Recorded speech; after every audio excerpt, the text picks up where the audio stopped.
Hello and welcome to Fraser Ballpark, ladies and gentlemen. We're in Hutt Valley, New Zealand here for the grand final of the 2025 Softball New Zealand presentation of the Women's Open Club Championship.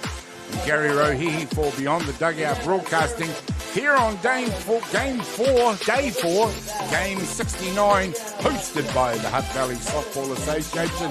Our grand final out there today is yesterday, ladies and gentlemen, that's it. It is grand final time. We're about to get into it. We've got the Kaiapoi Queens from Christchurch in the first base dugout. They'll be taking on Hutt Valley's own Hutt Valley Saints in the third base dugout. Both teams are in black uniforms, but the Kaiapoi Queens will have the yellow collars, and the Hutt Valley Saints have got their red and white accents. You'll be able to tell the difference quite easily. And at the moment, they are being introduced onto the park by our ground announcer, Joe Fraser. Joe will be joining me in the booth as our colour commentator, so we'll talk to him very shortly. I'm Gary Rohihi for Beyond the Dugout Broadcasting, and I will be your play-by-play commentator in this one, and it is a huge moment for club softball every year when we get to the grand final.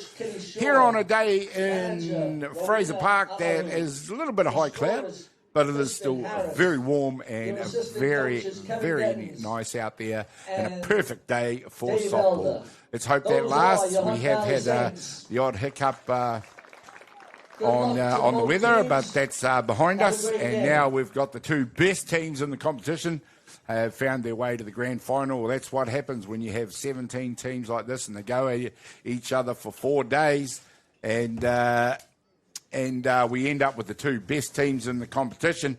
So Hutt Valley Saints, third base dugout, taking on Kaiapoi in the grand final. We'll just take a brief pause for the national anthem, and then we'll be back with Joe Fraser and myself for more.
There we go, ladies and gentlemen. It's always a rousing moment to hear the national anthem that kicks us off for a rousing grand final. Joe Fraser, great job out there on the introductions, Joe. But this is the big one, isn't it? The big show. It's what we've all been looking forward to. That national anthem raises the hair on my arms. We're ready for a barn-burning game. Kaiapoi, Queens.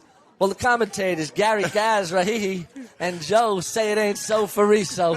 We'll be live and bringing you the best presentation of Beyond the Dugout softball that we can. The 2026 Club Nationals. Hand it over, Gary. The Gaz and Joe show. There we go, the grand final. We're going to just quickly take the moment while the players take the diamond. We're going to run you through the lineups. I'm not quite sure who the top of the order is. It looks like it's going to be Kaiapoi, so we'll start you with their batting lineup. Leading off for them will be number 18, Britt Vonk. Mackenzie Bailey McDowell will follow her. Number 7, Lindsay Thomas. Then Narissa McDowell, followed by number 21, Meliana Markia. Caitlin Sill, Heaven Sampson Loughley, and Al Spinnus Valenos. Then Honora Hess. And, of course, the DR will be left fielder Carlin McClay. There we go, and we'll also give you the defensive lineup out of right field. Riley Watt for Hutt Valley Saints, Poppy Brittle, Marama Markia. Danica Friso at shortstop, Lacey Tungiano at third base. Second base, Denver Shaw Tate, Misha Shaw Wallace at first. Pania Monk doing the pitching to catcher behind the dish, Ivani Gibson. There we go, ladies and gentlemen. We're ready to go as the pitchers take their warm-ups. And out there pitching for Hutt Valley Saints was scheduled to be on the list, Pania Monk. We do have another pitcher out there. We'll get you that in a minute. Arini Costa. Arini Costa comes in to do the pitching. Yeah, Arini was number the DP. 11. Yep. And DP in the order. They always spring these things on us, Joe. No doubt about it. Yeah, they just wanted to have Arini in the DP spot and then switch that just at the game, and then they can swap Panya in later on if they wanted to. Well, Joe, we've got two fantastic teams out there. It has to be said that Hutt Valley Saints came through via the game this morning, the semi-final, in which they really did put the hurt on the Giants from Brisbane to the tune of 9-0. Who do you think is, just give us one person to watch out there that the people at home might want to pay particular attention to? Well, I would look at, for the Kaiapoi Queens, you can't go past Lindsay Thomas, the catcher. She's been hitting the ball really well. And for the Saints, I think the person on the mound, Arini Costa. Kaiapoi wouldn't have seen him much, and so that's why I think Kitty Shaw would have made that change. Arini Costa came over just after December from Italy, and a lefty against lefty. I think that's one of the reasons why also. So let's keep an eye on that. So we've got European player on European player out there right now. The opening batter, the leadoff hitter for Kaiapoi Queens, number 18, Britt Vonk, hails out of Holland and is a pro. She's been all over the world playing, and she's another one who's been setting the diamond alight. Not only with her batting, but keep an eye on her defensively because she is a live wire out there at shortstop. No doubt about it. She's been playing in the Pro League for quite a few years now and represents the Netherlands for her country. There we go. And, of course, Arini Costa, she will have represented Italy.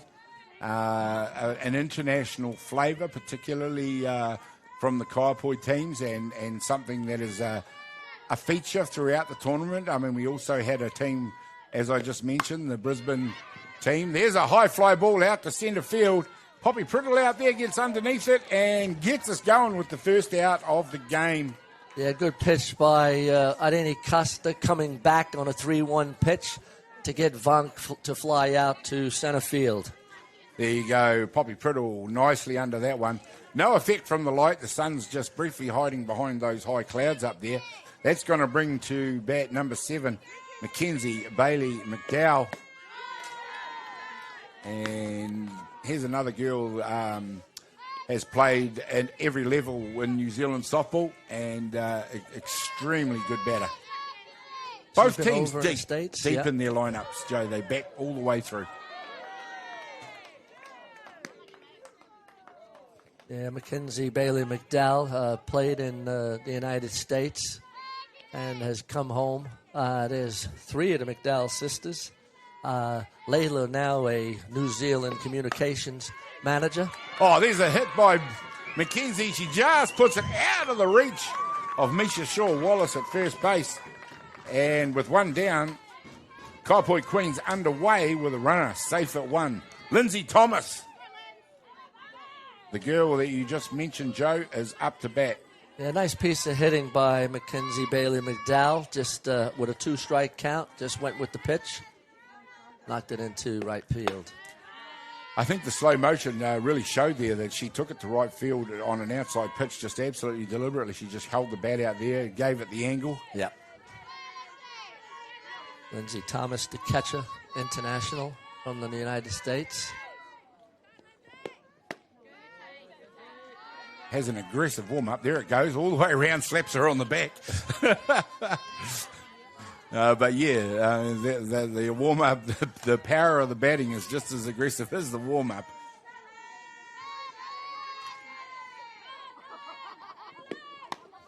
There we go, pops that one back. It's gone over the top.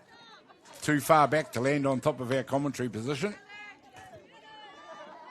Good crowd out there, Joe. There's a great crowd, and we had that bad weather on Friday. Well, that's been gone and that's dusted. A memory, isn't it? That is a memory. A distant memory. Yesterday was a beautiful day for softball, and today also the sun is out. Hutt Valley putting on the weather. No better place to be than Fraser Park, home of Hutt Valley softball. Here we go. One of the spiritual homes of softball in this country is Fraser Park. Beautiful setting. The trees all the way around. Some of the fences have opened things up a little bit, and I actually think it looks pretty good. And maybe they need to do something about not hiding the park behind and that's again. An infield pop-up. Lindsay Thomas pops it up to Misha Shaw-Wallace at first base for the second out.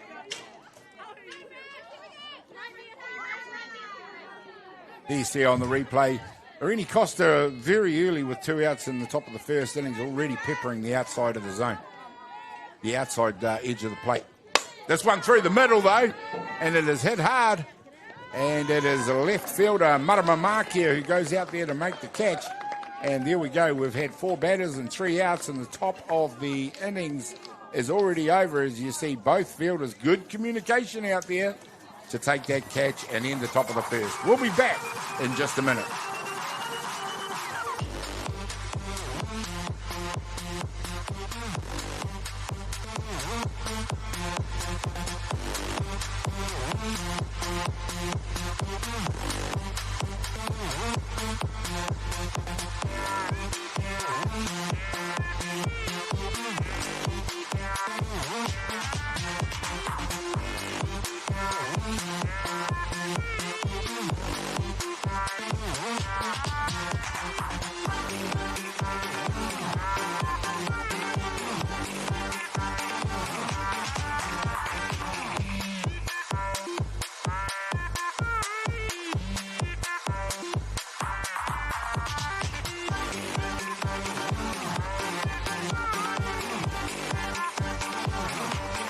There we go, Joe Fariso. We are in a beautiful setting for a grand final. We've had the top of the first innings already and no score.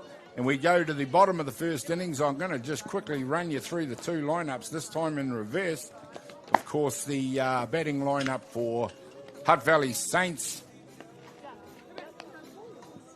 will be led off by Mediana Markia, followed by Danica Fariso, then Lacey Tungiano and Ivani Gibson.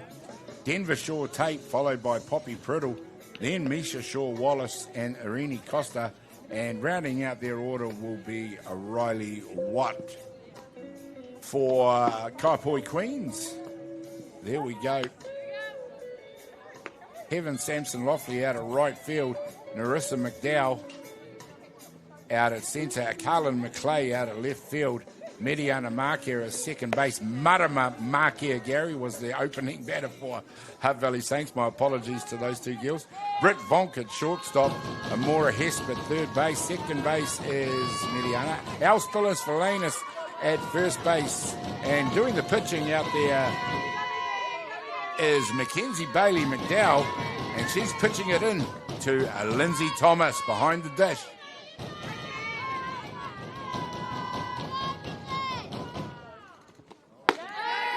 Sorry about that, Joe. I got the 2 Markia girls around the wrong way. I'm sure they wouldn't have appreciated being put in the opposition teams. Yeah, we got Mediana playing, I think, second base, and Marama playing left field.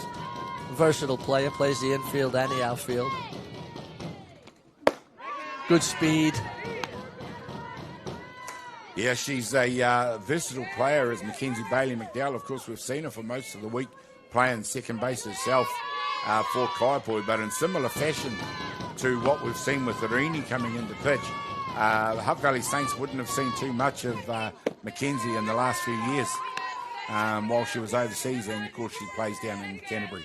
Correct. I mean, I think Mike has her, Mackenzie Bailey McDowell starting with Al Spinners Valanese in the wings. Yeah, of course, he dips pretty deep into his pitching. Al Spinners Valanese playing at first base. They are very good pitcher.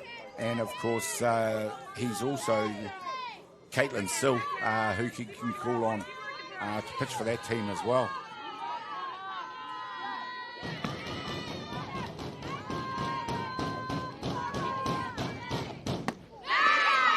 There we go, and it's Bailey McDowell that gets the first out, strikes out. Marama mark here to bring in number 2, Danica Fariso. Now, Danica playing with a little bit of a light sprain, but certainly doesn't seem to have affected her today. So there must have been some good medication going on in that household last night.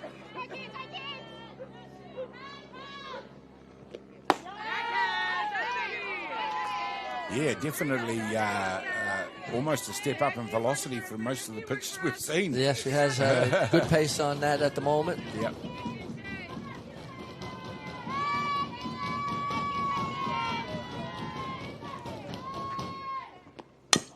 This time, Fariso gets it. It's out to third base. She's legging it out. The throw goes across the diamond.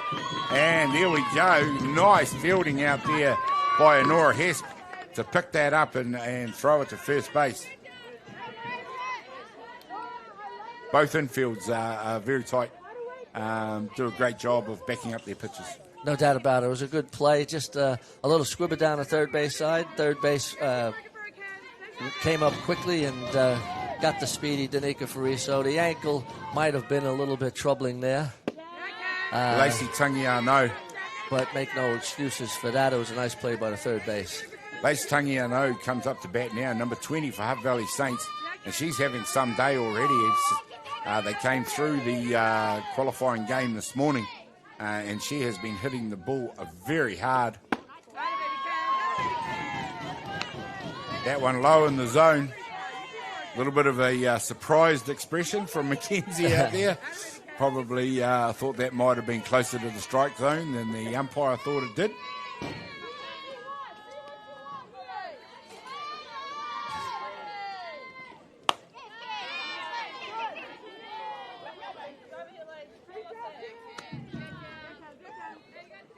Of course, the umpiring team out there, the other team out there, the team in blue, Heidi Leithart behind the dish, Nikki Ogier out there on first base. We've got Dowie Sutton at second base and Liam Stewart, a full complement of blues out there, keeping an eye on the athletes, making sure everybody behaves, Joe. Yeah, no doubt about it. 3 balls, 1 strike on Lace. Bottom of the first inning. What a crowd out here, enjoying the weather and some fantastic softball throughout the week. There you go. McDowell fires that one through the zone. There's a nice strike on her. She has been pitching a little bit around the zone to Lacey because she does possess a very powerful bat. 3 balls, 2 strikes. Bottom of the first, no score.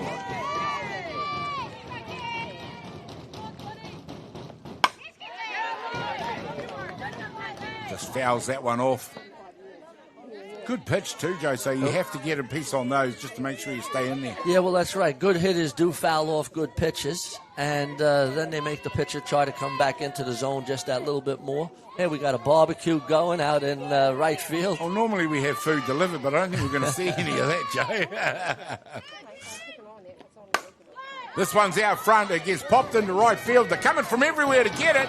They're unable to take it. Mark, here it is, who eventually loses her glove, picks it up, fires it into the diamond, and Lacey Tangiano is back on base. Here it is. Let's see it. Here you'll see again. We see the outside pitch, and again it's taken to right field. Both players in a near collision, and that could have been disaster for Kaiapoi. But as it is, Hutt Valley Saints with 2 down and a runner on 2. There's an early opportunity for them to impact the scoreboard. Got Lindsay Thomas going out to Mackenzie Bailey McDowell, just settling it down after that play. It was sort of a Texas Leaguer right in between the second base and right fielder. Pitcher hasn't necessarily done anything wrong there because the batter hasn't hit it properly, but they still just bloop into that no man's territory. It's a nice pitch on the outside, just too far outside the plate. Here we go, everybody taking shelter from the warmth out there at the moment. There you see people all around the outfield there enjoying the beautiful conditions, enjoying this grand final. This time again, it's taken to right field. It has gone deep. Just foul. And goes just foul. Nice Varney piece of Gibson hitting. doing the hitting for Hutt Valley Saints.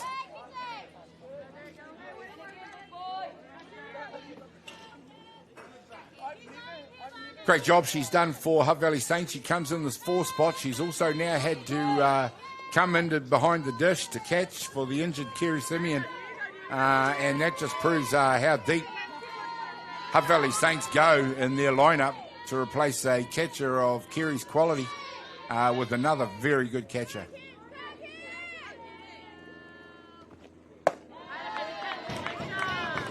A little bit higher in the zone this time. 2 balls, 1 strike. Avani likes to go to right field. She can extend her arms. It's what she likes to do. She's a bit of a cricket player also.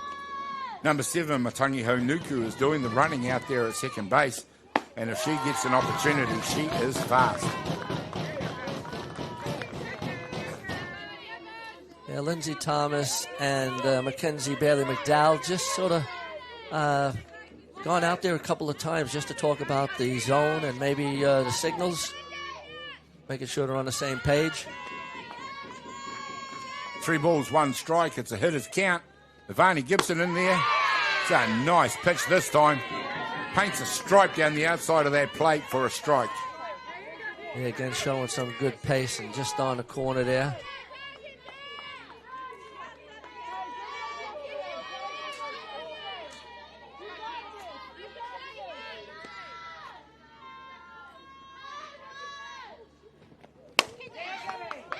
Oh, that's a foul ball. Just missed getting down the third base side. First base side. You're hearing it on the ambient mic, ladies and gentlemen. That ball is coming very crisply off that bat. Full count now. There's a great battle going on out here between batter and pitcher.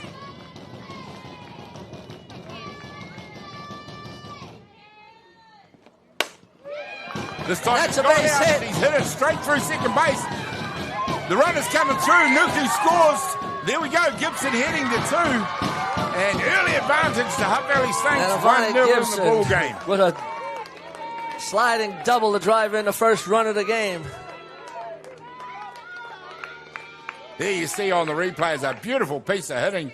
Great effort by Mark here, but she couldn't cut it off. And Gibson heads to 2. She comes in safe. Brings up Denver Shore Tate. Denver Shore Tate comes up to bat now, number 6. It's an exciting moment for Hutt Valley Saints as they get ahead in this ball game, 1-0. Shore Tate launches one into the air. They'll come from everywhere to get under it, and in the end, it's Mark here that gets under it out there and takes the catch for the third out in the innings. 1 inning complete. It's Hutt Valley Saints 1-0 up over Kaiapoi in this very exciting grand final. We'll be back in just a minute.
Welcome back, ladies and gentlemen. We're into the second innings now of the grand final here at the 2025-26 National Open Club Championship Softball for Women.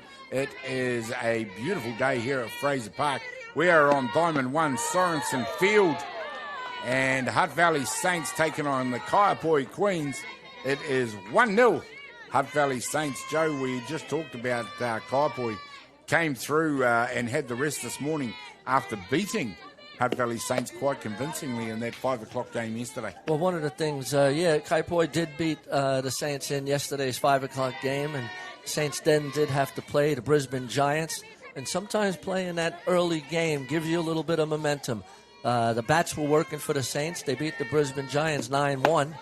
And so they bring a little bit of momentum in with the sticks. And also now with the change of pitcher to Irene Costa, just throwing a little of that variance in there. It's a little early in the ball game, and this Kaiapoi team do hit. They sure do. In fact, that's the feature. Oh, there we go. That is hit like a rope. Goes to Lacey Tangiano. And number 21, Meriana Marquez, shows you what an athlete she is. She beats out the throw, and Kaiapoi Queens up and running. There's the replay. She hits this one like a laser beam straight at third base. Lacey Tangiano all but caught it, but couldn't hold on to it. Backed up by Fraser. She fires it across the diamond. Well, there you go. That just illustrates what Kaiapoi, what you just said, what they're capable of coming back with.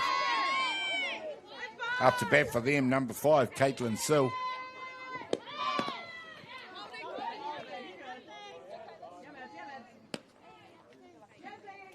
Yeah, I certainly don't think, Joe, we've seen the final score in this ball game. That's for sure.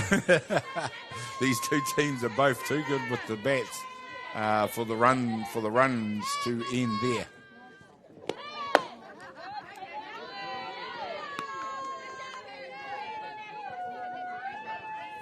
Two balls, no strikes. Irene Costa will want to make sure that she lets the defense play. There you go. Costa rears back to go again. Fires one through the zone. Still takes it for a strike. The runner at 1. The other thing we've seen, Joe, is the coaches, Mike McDowell and Kitty Shaw, are both very aggressive in their plays when they get runners on base. This one's hit hard by Caitlin Sill. It's heading out there deep. There's a diving attempt. The runner's mark here. She's rounded 2. She's heading towards 3. And now we're seeing Kaiapoi putting huge pressure on Hutt Valley Saints. There's the hit. It's gone deep right between the two fielders. There's a desperate dive for a catch by Poppy Priddle. Oh, a great attempt by Poppy Priddle in center field. She had to go a long way. Yeah, very hard to affect the catch. That definitely would have been one for the highlight reel had she got it. And here goes Heaven Sampson Lofley.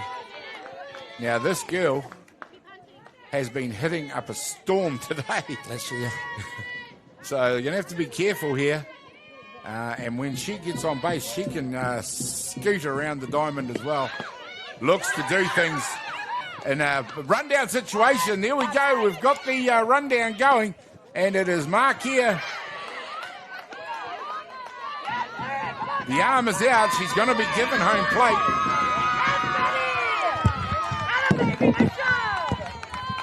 She's going to be given home plate as umpire Stewart has awarded the interference. Umpires will confer as Kitty Shaw rightly has come out to question it. There's the rundown instigated by Markia. She comes in, she ducks under there, and there is what they are saying is the interference, as that player was all over the top of her.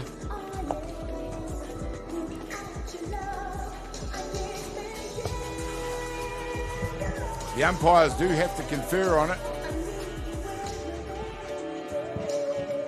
See what the outcome is in just a moment.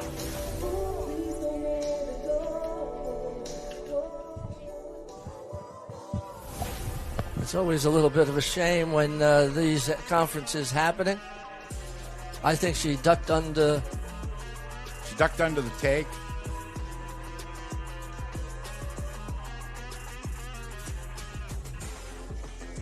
Heidi Leithart is just going to explain the decision, I believe. Both umpires put their arms out. There's where it might have come there.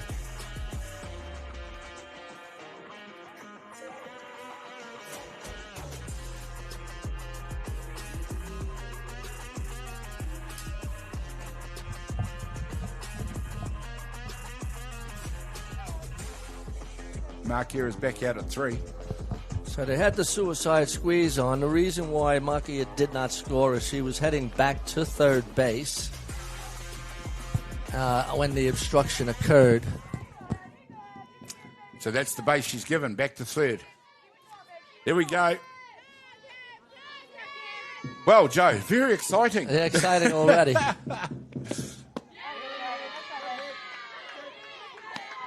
Second and third, none down. Top of the second inning. There we go, and it is Samson Loughley in the batter's box still. We are as we were with the runners on 2 and 3, and it is still none down, so still an extremely dangerous moment. As you see, Loughley has hit it hard in the centre field. Again, the catch can't be taken. This time, Makia comes home unimpeded and scores the tying run. Still none down. And I just said that Samson Loughley is having a day out there today. She is hitting well. Continues at it. She is hitting well. It was just unfortunate the obstruction occurred, which kept Midiana on third base and gave her the opportunity to score. They still had a runner at third base anyway. And so they're going to just have a little bit of a conference here with the 1-3 play. They've just got to calm down, and that's what this will be all about. Talk about the possible plays that are on. Maybe looking for a double, Joe. Yep. Al Spinners-Valenis comes up to bat now. Having a great day out there as well. Having a great tournament. Whether it's batting, fielding, or pitching, they are always in the competition.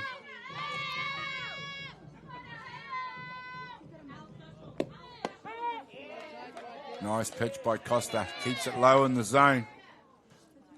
Samson Loughley, no movement yet. You'd have thought she'd have taken 2. She will take 2 at some stage. We'll see which way Saints play the 1-3. Whether they go for the runner.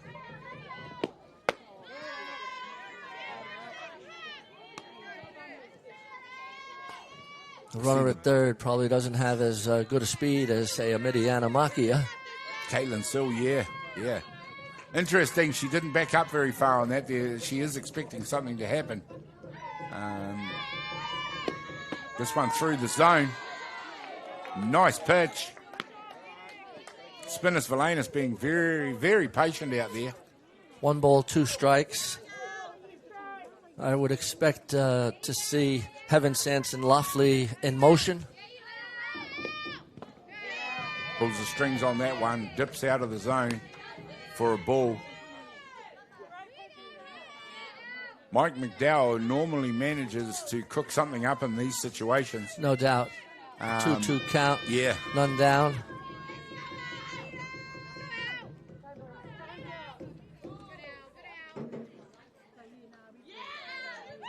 And, of course, for Saints defensively, the brains trust at Saints. They go deep on the bench there as well. International coaching all over the place. One's hit straight back to Costa.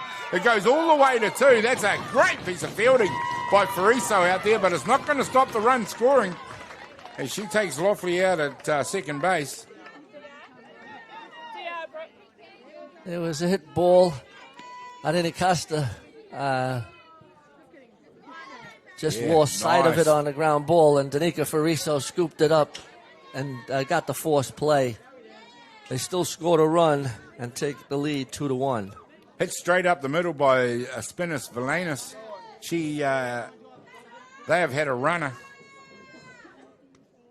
out there, and it is be number 15, I believe, will be their DR. Kiana Gaiki. My apologies if I'm still getting that wrong.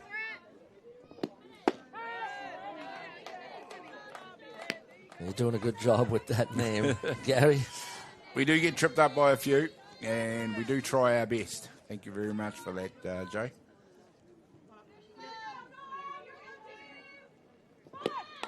This time looking to go short. It is Honora Hesp out there doing the batting. The third base for Kaiapoi.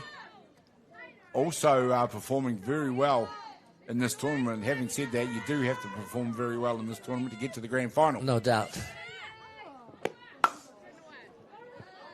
I was talking to Sandy Wallace today, and it was in the Roosters Saints game, and Sandy had said, as long as the Saints stay in the lead, they'll win the game. Well, is that wisdom? It's like saying if they're one ahead at the end of the game, they'll win. Exactly right. This one hits straight up the middle again. Short Tate steps on second, looks for the extra out, but does take the out at 2. Nice play by Denver Short Tate. Did it unassisted, threw it over to first, and the speedy Honora Hess just made it to first base. Oh, there's no doubt that execution is having to be on point by the infielders as they're getting plenty of work to do. Britt Vonk comes up. Kaiapoi Queens 2 runs to 1 ahead of Saints in the grand final. And one thing we can guarantee, and we've already mentioned, that won't be the final score. No, that's for sure.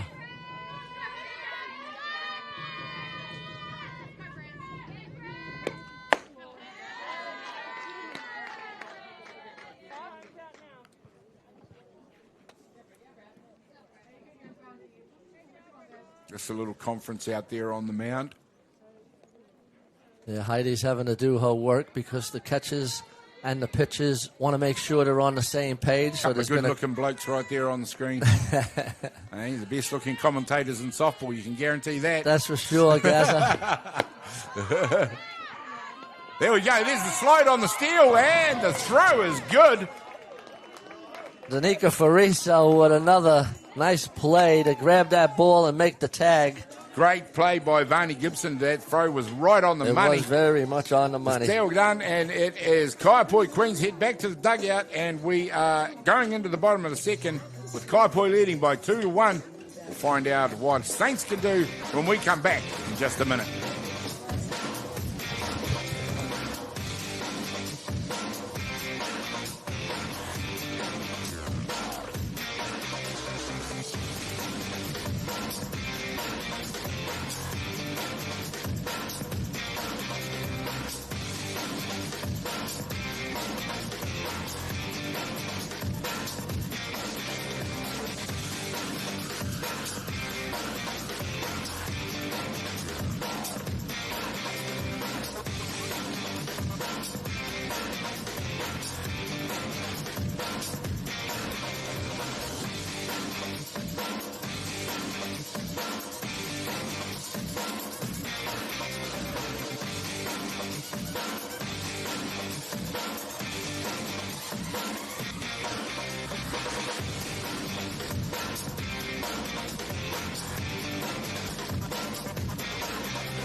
Welcome back, ladies and gentlemen. We are now in the bottom of the second innings here in the grand final, day 4, game 69. It is Hutt Valley Saints taking on the Kaiapoi Queens in an absolutely magic day for softball here on Sorensen Field. Poppy Priddle up to bat, and we've already used a galaxy of superlatives to describe this girl, but she illustrated this herself in the last game, Joe, when she launched one out the fence and then ran an in the diamond home run. Yeah, Poppy has tremendous speed. Plays in fantastic center field, as you saw in the previous inning. Okay, she didn't make those the catches, but she went a long way and stopped those balls from becoming extra bases. Well, she's only a matter of months into her softball career as she launches one into left field, and around first base she goes for a stand-up single. Poppy Brittle gets them going. There we see she just waits on it. And again, we're seeing a lot of off-field hitting from all the batters. Beautiful piece of hitting there. Of course, being a lefty, the off-field for her is out in left field. Misha Shaw-Wallace up to bat now. Again, another one that's got a lot of talent with the bat. Shapes to bunt straight away. Yeah, the third base for Kaiapoi is coming up, but Al Spinas-Velanes is staying back a little bit further. So if the bunt's going to go down, it should be down the first base line, I would say. There it goes. Joe predicted it. It was a good bunt, just spun foul. Exactly where it needed to go. Nice job by Shaw-Wallace, but it just goes foul. Calm heads out there. You could hear Spinas-Velanes telling them to leave it alone, let it go foul. Good communication out there by the defense.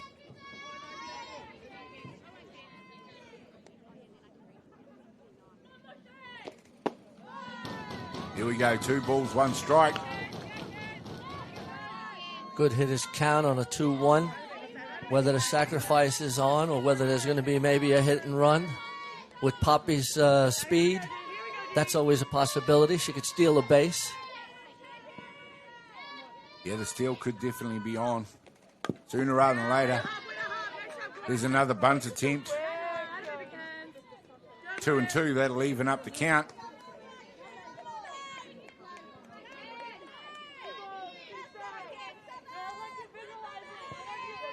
One in the pitcher's favour now. Mackenzie Bailey McDowell out there on the hill.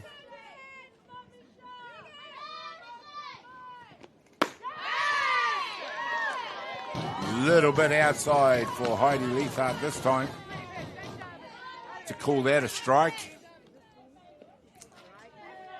Full count, 3 balls, 2 strikes, none down in the top of the second inning.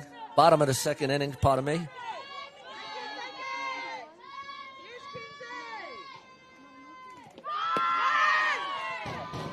She was going on a 3-2, but it was a base on balls, and the Saints have runners at first and second, none down.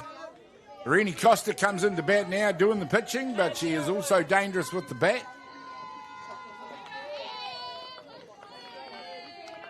And we're now getting into dangerous time for Kaiapoi, as it is Saints with none down, with runners at 1 and 2. Looking to impact the scoreboard. As games are finishing around the diamonds, we are seeing the outer oval there, so to speak, filling up more and more. It's beginning to look a real picture with all those spectators out there.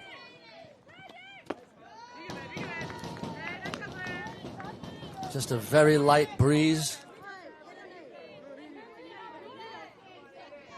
20 degrees, sunny conditions. Great day for softball.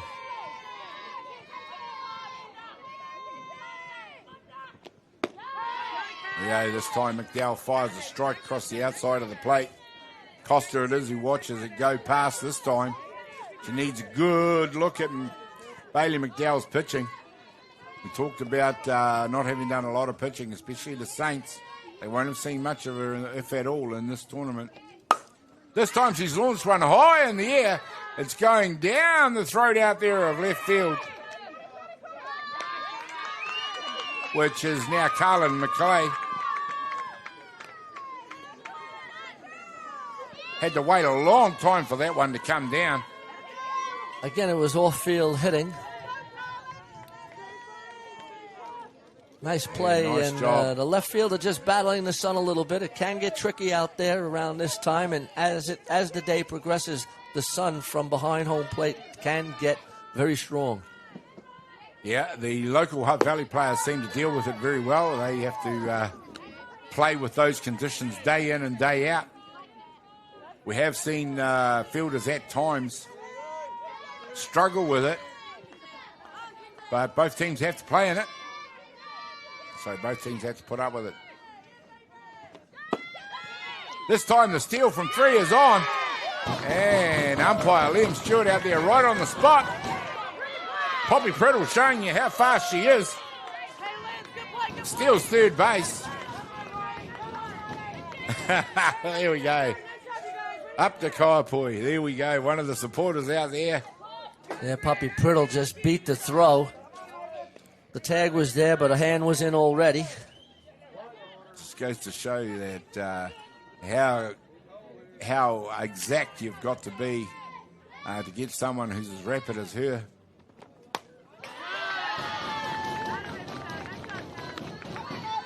Riley Watt now will be wanting to put the ball in play. Rini Costa, of course, the batter out on that fly ball. That's Riley Watt in the batter's box now. Number 3. Kaiapoi have the fielders in.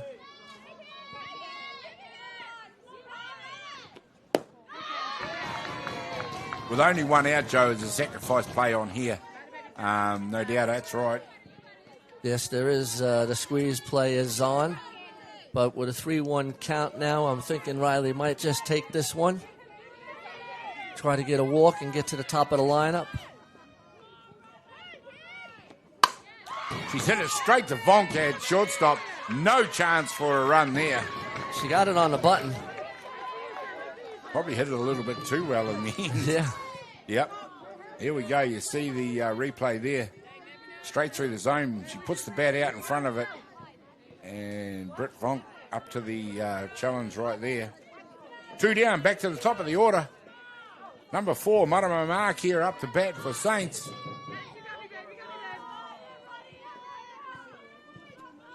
Already shown us what she can do in the ball game and in defense. Struck out in her first at bat.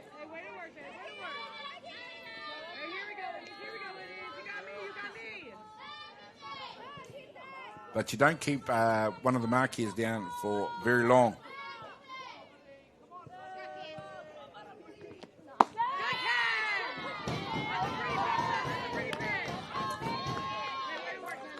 Some nice pitching going on over there. That one just a little bit too far off the plate. Called a ball.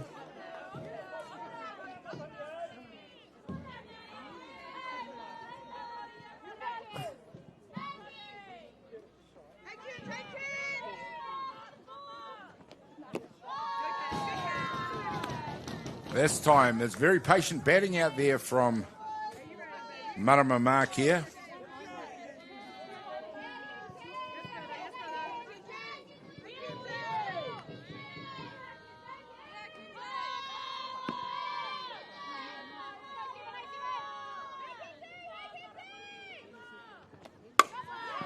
That's going to be hit hard up the middle.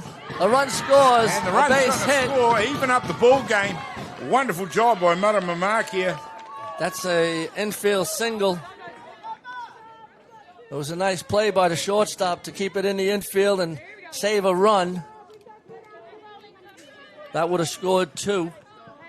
Brings go. up Danica Fariso, the shortstop. Mark here, safe at first base. There's a run scored there. There's 2 down. Danica Fariso up to bat now.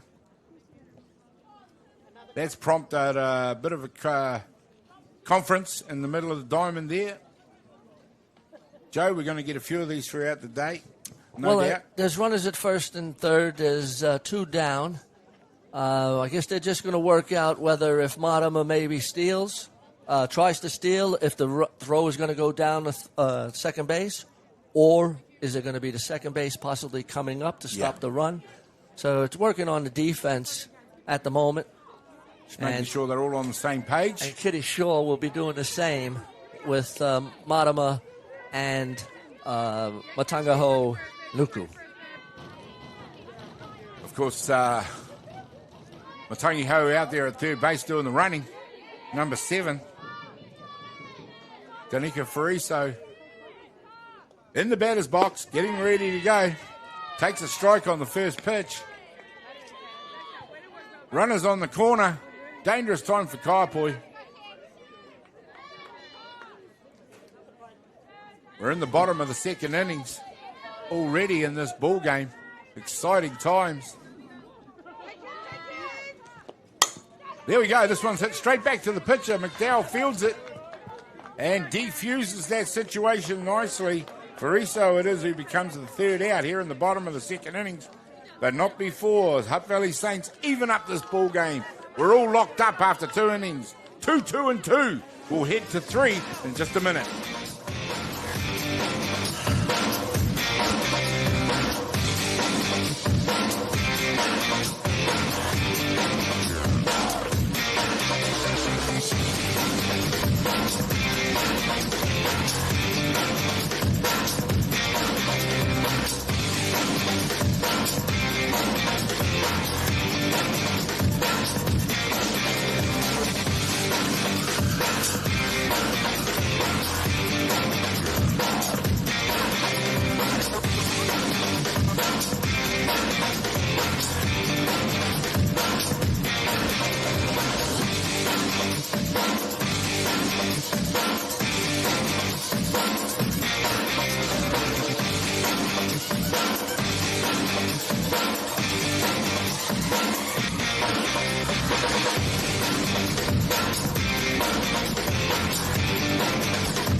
Welcome back, ladies and gentlemen, to this ball game that is very tight and it is very tense. The grand final here, it is 2 apiece between these two great teams, Hutt Valley Saints and Kaiapoi Queens. Kaiapoi it is up to bat now. Britt Vonk, the leadoff hitter, out there going to work. It will be Vonk, Bailey, McDowell and Thomas. Top of the third inning. Top of 3 it is.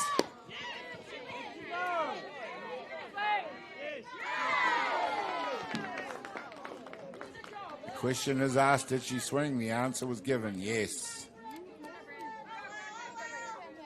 2 balls, 1 strike on the batter. We've already seen Vonk's power when she launched one yesterday over the centre field fence. She's got a great eye. Tough to strike out. Great speed. One of the premier hitters in the world.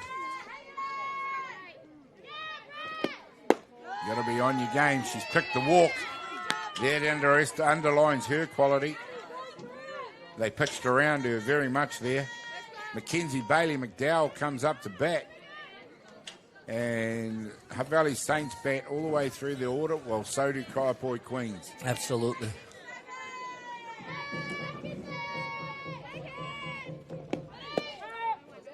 In some ways, they're almost like mirror images. Teams are very similar in terms of power with their bat. Even the style of play is quite similar. They're very attacking. Mackenzie Bailey McDowell had that base hit first time up. There's another off-field hit. It's going deep. They're coming from right field to try and cut it off. Can't do it. Riley Watt's got very good speed out there. Again, there's 2 strikes.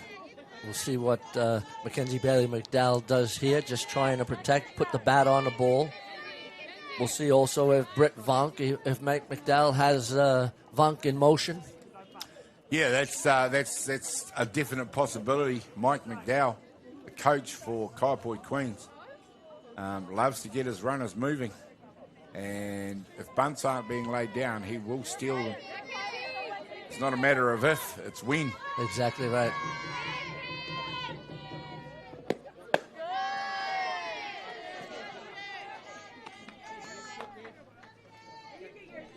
Still, the way this one's going at the moment, 1 ball, 2 strikes. Pitcher's ahead of the count. The steal could be right now.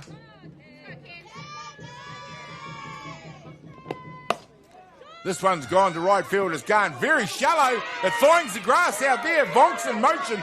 She's going all the way to 3. Bailey McDowell's gone to 2. And there we go. Kaiapoi this time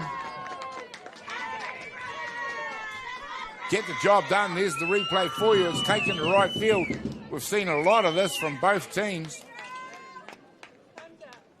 Just putting the bat out there and taking it opposite field.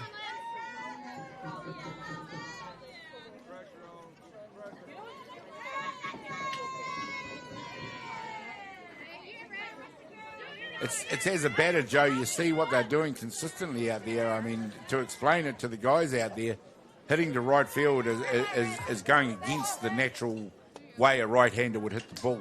No doubt, but Mackenzie Bailey McDowell had did it perfectly the last two at-bats now. And they just made an intentional walk to Lindsey Thomas to load the bases. The infield's in. Well, there we go. They've got loaded bases with none down. This is a very dangerous moment now for Saints. It's Saints that have put the batter on. They've recognised the danger of Lindsey Thomas. It was Narissa McDowell. We've seen who can also move the runners around. She's hit one hard at shortstop. That's a great pickup by Fraser. And double play. As we've seen, Bailey McDowell almost gave it away there by slowing up as she got to the base. That is a no-no. A beautiful play by Danica Fariso. Outstanding defense. And you cannot keep Fariso out of the game. She's just bossing it out there from shortstop. And from none down in danger, it's still a dangerous situation. But you now have two down. So the automatic was taken at home plate, followed up by the double play here at third base. Followed up by the double play at third base. Lindsey Thomas it is who is out there at second. You have Narissa McDowell at first, two down, and to catch us all up, it is Marama Markia who hits it straight up the middle. Here it comes into home plate. And it is a Britt Vonk who scores. Number 18, Britt Vonk who scores. And there we go. This game just keeps swinging and changing. 3-2 now to Kaiapoi. Yeah, nice piece of hitting by Mediana Makia. Mediana Makia gets the job done. First and second, two down. Of course, Lindsey Thomas came and sat down. It was Vonk being the last out who came and did the running for her. That could have made a big difference, too, because Vonk has very good speed. Anybody else, they would have had a play at the plate. Yeah, absolutely. Vonk was the first out originally. Came in to do the running. Clean pair of heels. Mediana Markia out there at first. Narissa McDowell at second. This one's hit hard, turned on by Caitlin Sill.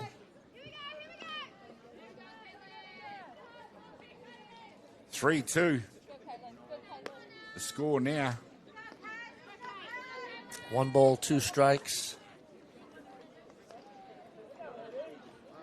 2 down, top of the third. Kaiapoi Queens have a 1-run lead. This game's going to keep us guessing if the lead keeps changing every innings, Joe. It's amazing the way it's going, but definitely worthy of the grand final, which is exactly what you expect. 2 balls, 2 strikes.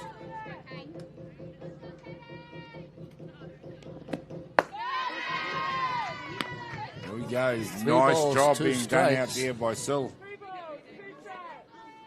Making Costa throw a few pitches out there. 3 balls, 2 strikes. Saints are still not out of the danger zone yet.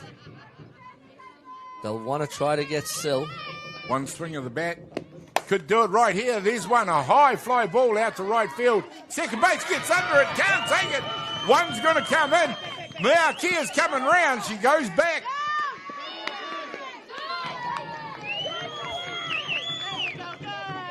There you go. Time has been called. But not before.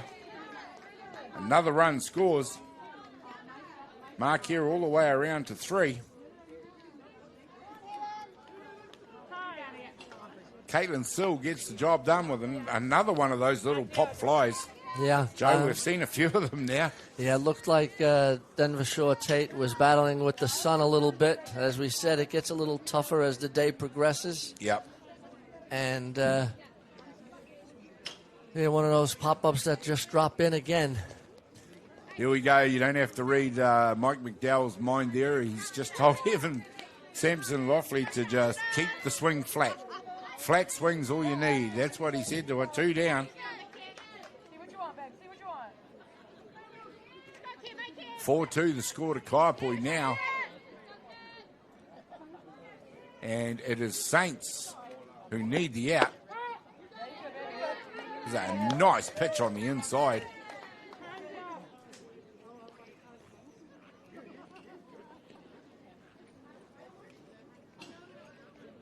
Here we go, battery coach Dave Elder along with Kerry Shaw coming out to have a chat.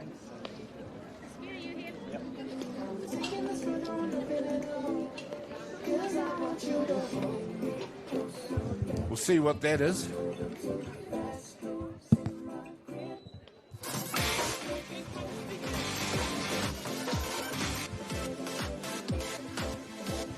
Coach Leithart heading out to Pitcher's Mount.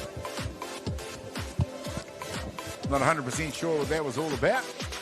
Yeah, not sure either. Both Dave Elder and Kitty Shaw came out. We're back to the ball game. It's 4-2. Kaiapoi Queens, Hutt Valley Saints, 4-2, top of the third. No balls, 1 strike on the batter. Samson Loughley hits one. It's another one of those fly balls. Fraser catches it out there for the 3rd out. There you go, but not before Kaiapoi Queens score 2 runs in the innings. We'll go to the bottom of the 3rd with them leading the ball game by 4-2. We'll be back with a lot more action in just a minute.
How many times have you seen that ball and you need someone rapid who can get that ball back in the diamond? Exactly.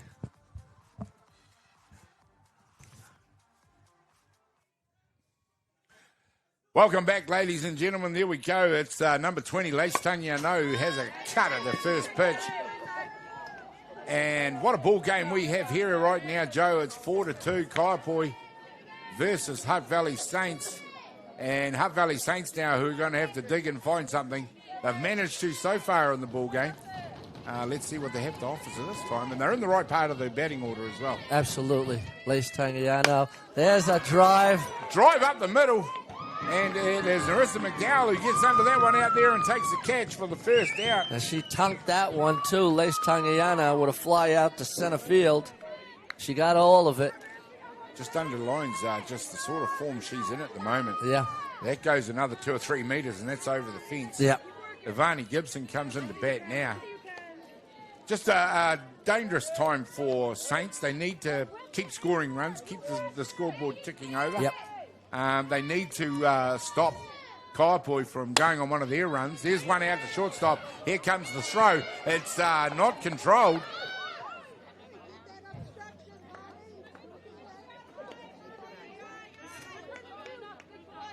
Here we go. Here will come the replay. And we can hear Kerry Shaw just asking about obstruction out there. Here we go, and Valanis did try and pull away Now, out of that. Vonnie Gibson should have ran to second base, and she would have got second base for free. Yeah. Because it was an obstruction, so she couldn't have been called out. But Yeah, she had to make an attempt to go to second. That's what Coach Shaw was talking to her umpire. Not to the umpire, to her athlete. This one through for a strike. Vonnie Gibson. She's been on 2 out of 2 times. Hit Out that one there. in the 5-6 hole. Denver Shaw Tate it is batting. Gibson batting very well today and yesterday as well. Really has come on in the tournament.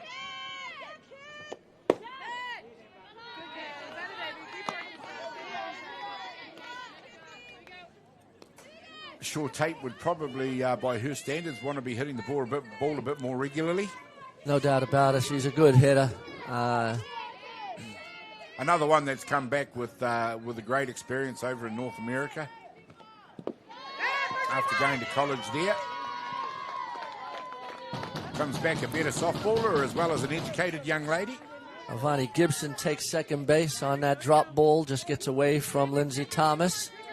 One down with Shaw Tate up to bat. 2 balls, 1 strike. It is up to Hutt Valley Saints now can answer.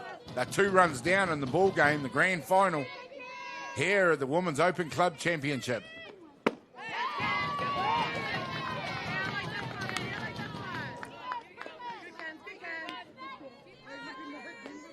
Both teams... 3 balls, 1 strike. Both teams, Joe, marched into the grand final, really, didn't they? No doubt about it. Well, Kaiapoi had a decisive win in last night's 5 o'clock game. Came in undefeated. This time is Shaw Tate who hits it out to second base, scoops it up, and gets Shaw Tate out at first for the second out. But not before Vonnie Gibson scoots across the third. There we go, gets it right on the end of the barrel. You can't get any power in that. Yeah, she was going the right way with that pitch. Just didn't get enough of the barrel on it. Poppy Priddle up to bat now. Poppy had a single the last time up.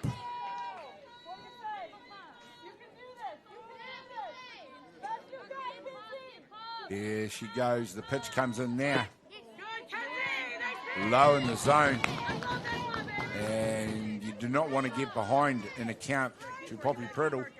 If she knows it's coming through the zone, she will meet the ball with the bat. And Poppy has very good power also, so she can slap, she can bunt. She hits the opposite way, but she can also pull the ball and hit with power.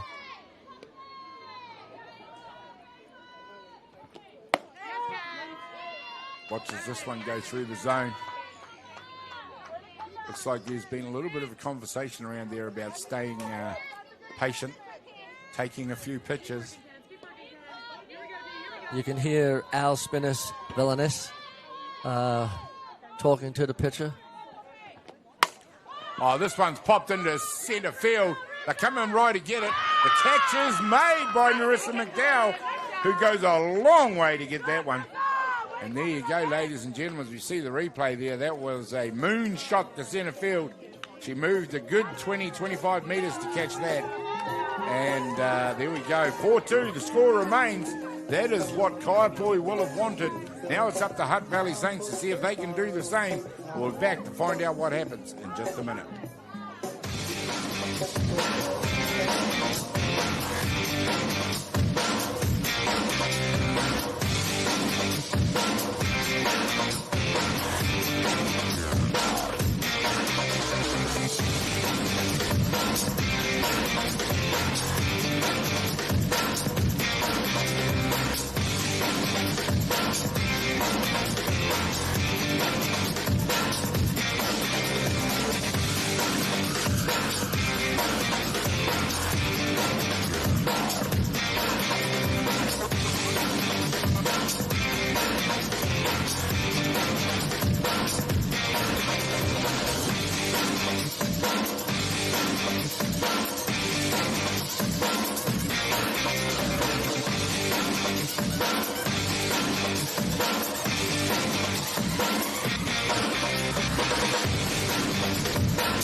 Welcome back, ladies and gentlemen, as we are enjoying a very tense grand final out there at the moment. 4-2. Joe, we just talked about it. One of these teams was going to have a 3 out without impacting the scoreboard. It's Kaiapoi that got it. It's up to Saints now. They can't let too many innings go past and allow Kaiapoi, as the first out is made, it's Spinners for Lena, so he's the first out, and not allow Kaiapoi to score. They Absolutely, need to get out of the no inning. doubt about it. They'll just want to get out of this inning with no runs and then get back to use the sticks. That's the key component right there. Use the sticks. And Nora Hesp with 1 down here in the 4th inning. Top of 4 it is.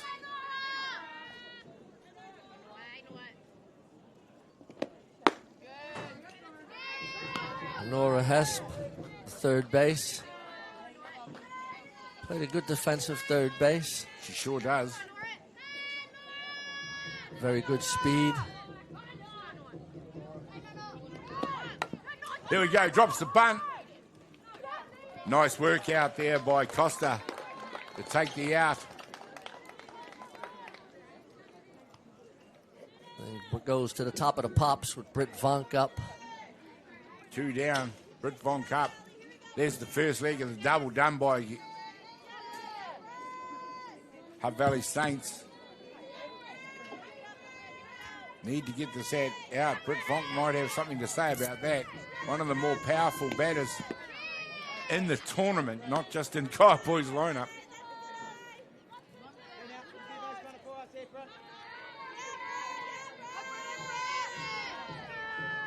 Saints get the first 2 outs of the inning. It's where they wanted to be. Now they want to make sure that they can get Vonk. Oh, without doubt. This one is hit straight out to the fence by Vonk, and she is fast. The stand-up double for Vonk. Here we go, ladies and gentlemen.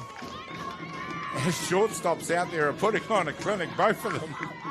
Mackenzie Bailey McDowell up to bat now. 2 down with a runner at second base. Mackenzie Bailey McDowell has been on her 2 times up. Here we go. Saints need to get this third out, but for Kaiapoi, they'll be looking to get runs, and Bailey McDowell has launched one. This is going to go all the way to the fence. It's going to score Vonk from second, and McDowell standing up at second. There's an RBI double for Bailey McDowell. Gets the job done, extends the lead now, and the gap is getting significant in the context of a grand final, Joe. 5-2. Yeah, as you were saying, Gary, earlier, Kaiapoi bat from 1 to 9. There's a beautiful piece of hitting. Just bisects the 2 fielders out there. Goes all the way out to the fence. 2 down, Lindsay Thomas up to bat. They put her on base last time. There is a conference out there between catcher and pitcher right now. And it looks like we're going to have a pitcher change. So we will take a quick break while this pitching change is being done. Brought to you by Beyond the Dugout Broadcasting.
Welcome back, ladies and gentlemen, to this grand final. The pitching change has been done, and it is Pania Monk who comes in to continue this ball game.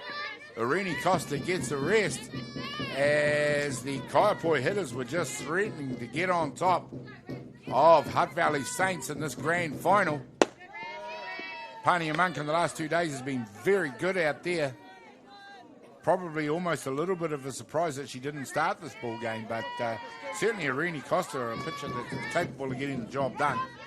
Yeah, other than a couple of C&I base hits, she was getting hit a little bit just recently, but before that, it was a couple of little hits that dropped in that caused the damage. Well, the runner is out there for Lindsay Thomas, who was once again placed on base. And that was the last out. Of course, Lindsay Thomas being the catcher, she gets the 2-out catcher rule. So Nora Hess, the last out there to do the running. Runners at 1 and 2, 2 down. And there's a wave at the ball, and straight away, Pania Monk proves to be the difference as Narissa McDowell has struck out to be the third out in the inning, but not before the lead is extended by Kaiapoi over Hutt Valley by 5-2. We'll be back with more action in just a minute.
Well, ladies and gentlemen, this ball game is just getting into gear again. It is 5-2 to Kaiapoi, and we've seen a pitching change straight away pay dividends for Hutt Valley Saints as they are looking to get back into this one. They need 3 runs to tie, and probably need to do it pretty quickly as we are into the bottom of the 4th innings.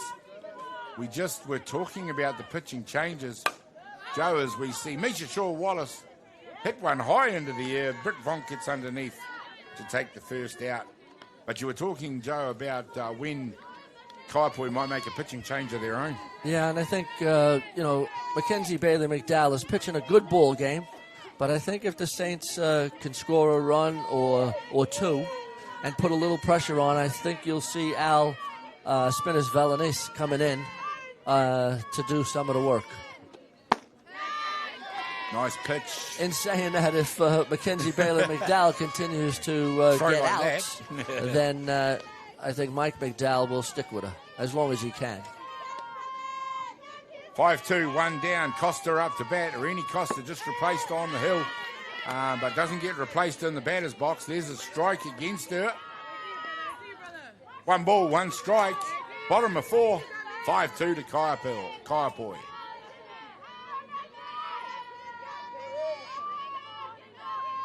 I'd be interested to know if there's a strikeout. We talked about Mackenzie Bailey McDowell, and she responds to us by getting a little bit stronger in that one and striking out Irene Costa. Bringing to bat Riley Watt. There's a nice spot right there. Yeah, when you have 2 strikes and you have a good pitcher that's hitting the spots, you've got to swing the bat on a pitch that close. It was very close, but I just looked at it and I think a great job done of framing that pitch by their catcher. Yeah, good point, Gary. Yeah.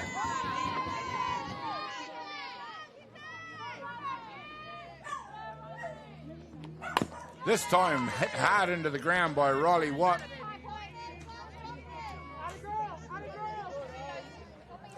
Another athlete in this Hutt Valley Saints team that is very fast around the diamond.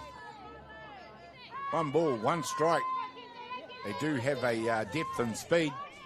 All they've got to do is get out there, Jay. Yep. Good high riser. 1 ball, 2 strikes, 2 down, bottom of the 4th. Oh, Saints scored a run in each of the first 2 innings. Were unable to in the 3rd. And that's a dangerous sign as we get towards the later stages of this ball game. And there's another great pitch. And Mackenzie Bailey McDowell seems to have just upped the ante a little bit in this inning. Yeah, against the lefties, she's painting that away pitch just perfectly. Lindsey Thomas is out there again. As you can see, Lindsey Thomas is moving on the outside pitch. It was always a ball. Riley was tempted, but held off. Full count, though, so that's a nice job by Riley Watt. She now has to finish it off and try and get herself onto base. We'll find out if she can do that right now. Yeah. Fouls one off. Good inside down pitch, and Riley fouls it off. Oh, Liam Stewart ruled the previous pitch was no swing for a ball, so a 3-2 count stays the same after that foul. Bailey McDowell leans back to go again. This time it's in the zone, and it's hit through first base by Riley Watt. There's a nice at-bat. Nice piece of hitting by Riley Watt on the 3-2 pitch. Here we see she just turns on that pitch. It's low in the zone, so she does a good job to catch up with it.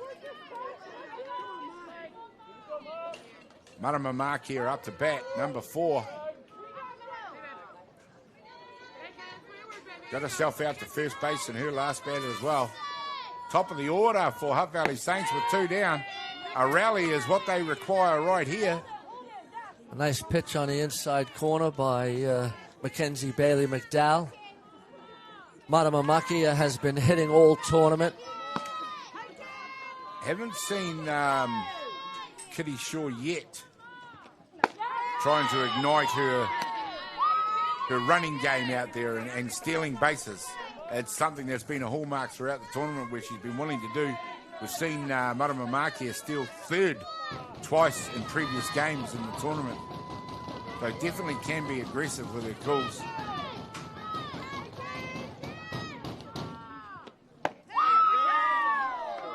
Lindsey Thomas, again, going to the outside corner. The disciplined Marama Makia takes the pitch, and it's 2 balls, 1 strike, 3 balls, 1 strike. I think I saw a 2-1 call on this time it's popped out to second base. Takes the catch, does Mediana Makia, and the 3rd out is affected. And we are now 1, 2, 3, 4 complete. And it is 5-2 to Kaiapoi. Queens, they have a significant lead. It's up to Hutt Valley Saints to see if they can come back. We'll find out what happens when we come back in just a minute.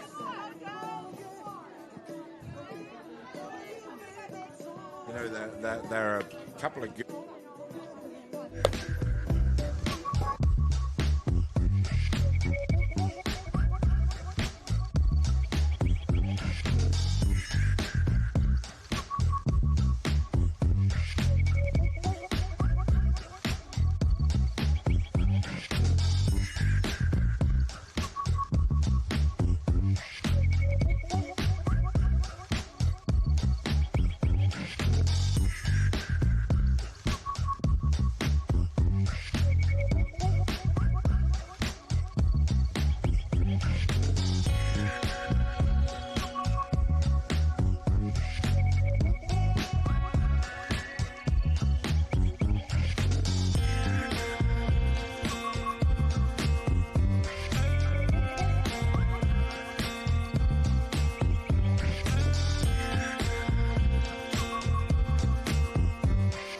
As we see a foul final ball there from Mediana Markia.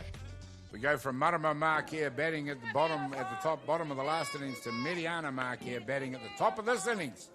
The fifth innings it is of the grand final here at Fraser Ballpark. Saints v Kaiapoi. Pania Monk goes to work out there. And it is Markia that just goes hard at that pitch. Mediana had 2 hits in her 2 at-bats.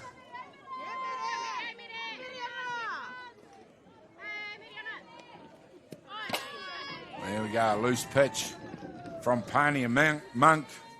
Current White Sox pitcher. Both of these teams bristling with representative talent.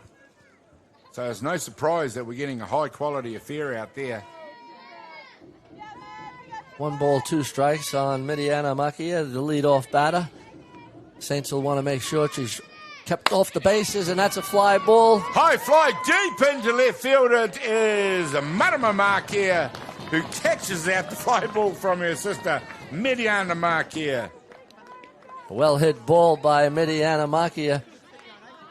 Tracked well by Marama Makia. Yeah, they both do fabulous for the first jobs out of the wherever inning. they're asked to play, even if it's against each other. I don't know how bragging rights goes on there.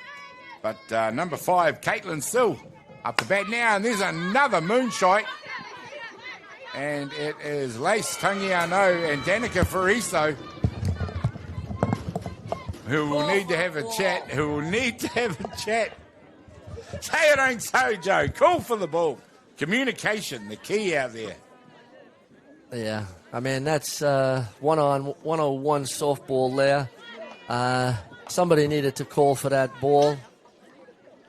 And I think Lace would have been calling for it. It's interesting, Joe, neither of the players obviously had said something the other could hear, but possibly somebody not involved in the play could have let them know what was going on. It's almost an E5, E6. The only one who did call nice and early was Pania Monk, who said she couldn't see it, I'm not catching it. There's a nice hit. This time it's gone into shallow right field. And it is Sill who's rounded 2, goes all the way to 3. And there have been 2 or 3 of the hits in the outfield that have just gone out of reach of outstretched Hutt Valley Saints gloves. And that is another example of it, and it gives Kaiapoi 2 bases out there. 2 to the batter and 2 to the runner. So instead of 2 down, there's 1 down in second and third. Dangerous part of the game. Spinners Valanis goes hard at the first pitch. Al Spinners Valanis up to bat. She's a powerful athlete. They're a powerful athlete. And if they get a good hit, this could bust this ball game wide open.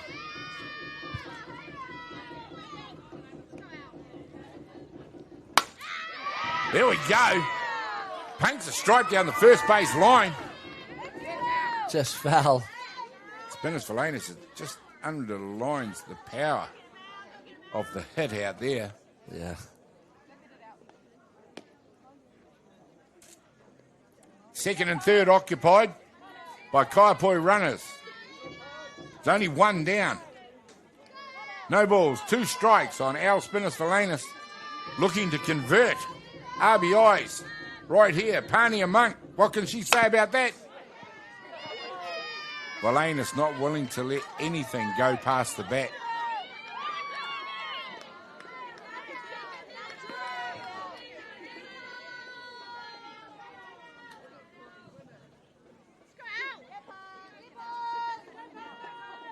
Spinners Valanis has plied her trade as a softballer all over the world.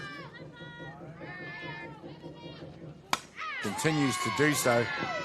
Continues to put quality out there on the diamond. Hutt Valley Saints need to dig deep here. They need outs. They definitely need outs. And they will definitely want this one. And Pania Monk does a great job striking out Spinners Valenus. KC, watch that one. I'm sure as a pitcher, Spinners Valenus thought that was on the outside edge of the plate. Heidi Leithart disagreed, call to the strike. Nice job by Pania Monk. 2 down now, Nora Hesp up to bat. And that's a nice job of defusing that situation. There's still 2 down with second and third, so we need to, I say we, but the Saints need to make sure that they can get Nora Hesp out here. Fires that one through the zone. Joe, it's an interesting situation. We've seen Kitty Shaw has got all the tricks in her bag as a coach. How does she get her team back in the ball game? Well, they're starting with a good part of their lineup in the 5th inning. Bottom of the 5th inning, they're going to have Danica Lace and Avani Gibson to start off that inning, and they'll want to get some runs with those hitters in that position. So it's an interesting one as a coach. There's not much you can do until you get those bodies on the base and you can start influencing, the runs and make the plays. You don't get 3 runs in one at-bat, so what you'll need to do is get station to station, get some people on the base paths, create a little bit of pressure, come up with a timely hit or 2. 1 ball, 2 strikes. Hutt Valley Saints are going to need to do it right here. That's fouled off this time by Hesp. Very experienced player. Yeah, Hesp has been playing a very good third base for the Kaiapoi Queens. Very quick. With 2 strikes, I wouldn't expect a bunt or anything like that now. Here we go, ladies and gentlemen. We're bringing you a full broadcast also from Rosedale Park in North Harbour. See the pitch through the zone, hit straight back up the middle. It has gone through Fraser. We see Samson Loftley come around to score 2 runs. 7-2 now, and that hill that Hutt Valley Saints had to climb just got a little bit steeper. 2 runs scored, 2 down, and Nora Hesp gets the job done for her team. She's safe out there at first base. And the very dangerous Britt Vonk up the bat. And Kaiapoi just keeps showing us in this grand final what they've showed us throughout the whole tournament, Joe. Yeah, no, their ability just to keep that score ticking over. 100%. I mean, they've come up with timely hit after hit and has put some extreme pressure on this Hutt Valley Saints team. Yeah, it's. We were just talking about what Saints need to do. One of the first things they need to do is stem the flow. No doubt about it. And to do that, they need outs. They need one right here. Very, very dangerous for them now on the top of the 5th.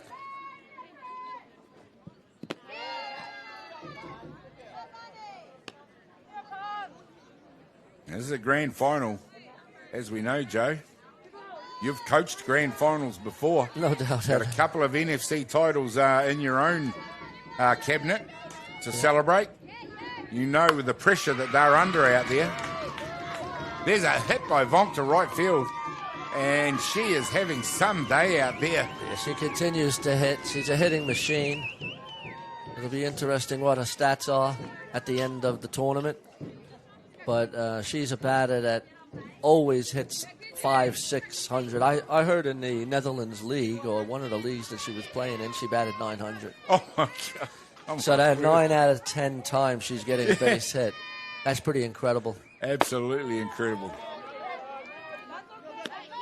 Pania Monk keeps going to work out there. If needed, they can go to Jada Walters Rangitihi. She's a very young pitcher to be brought on in this situation, but how long do you persist, Joe, when runs are being scored with regularity? Yeah, I think, they're going to stay with Panya just for a little bit longer. Hope she can work out of this jam. On the other hand, we talked about whether Kaiapoi would make a change. Probably no need to for them at the moment. No, that's true. I mean, with a 5-run lead and the way Bailey McDowell is pitching, also hitting very well. Yeah, absolutely. And it is a strikeout by Mackenzie, and Mackenzie Bailey McDowell we just talked about was the batter. Finally, the pain has ended in this innings, but not before another 2 runs. Cross home plate, and it is Kaiapoi leading the ball game over Hutt Valley Saints by 7-2. We'll find out what they can do in reply in just a minute.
Welcome back, ladies and gentlemen. There we go. Kaiapoi it is, who are in the box seat in this ball game over Hutt Valley Saints 7-2. Bottom of the 5th innings, it is a 5-run deficit. Danica Fariso up to bat, staring back at the new pitcher, Al Spinners Valanis. Well, there we go. Fariso drops the bunt. We just talked about possibly Mike McDowell not needing to change pitches, with Mackenzie Bailey and McDowell doing a very good job. Well, this may have been just a technical change that was in the books anyway. Yeah, I think they were going to look at 5 innings, and then this bottom of the 5th inning, I do think that change was going to be planned, and it definitely came to fruition. Well, Al Spinners Valanis, very accomplished pitcher, possibly could have started this ball game if needed. They went with the pitcher that Hutt Valley Saints won't have seen a huge amount of, and that worked very effectively. Got to give kudos to Coach Mike McDowell throughout this tournament.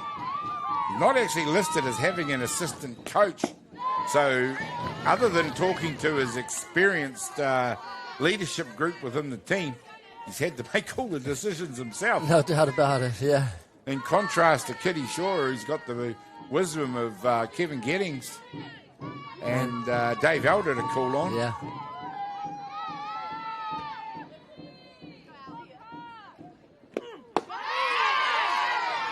Inside pitch for a strikeout. Spinners Valanis strikes out Danica Fariso. will bring to bat number 20, Lace Tangiano.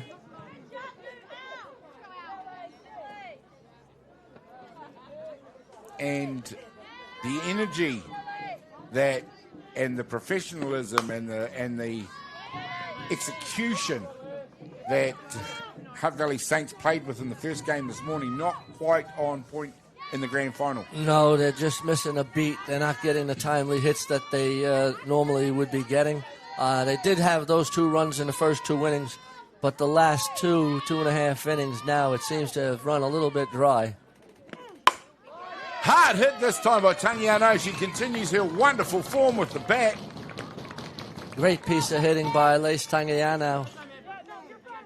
Gets them going in this innings with 1 down. Ivani Gibson up to bat has also been very good in this grand final. They need them to come up and give their best as we see Matangi Haunuku, the DR, come in to do the running. And with only 2 runs scored, she's been a very busy DR. She's been out there in virtually every inning. No doubt about it.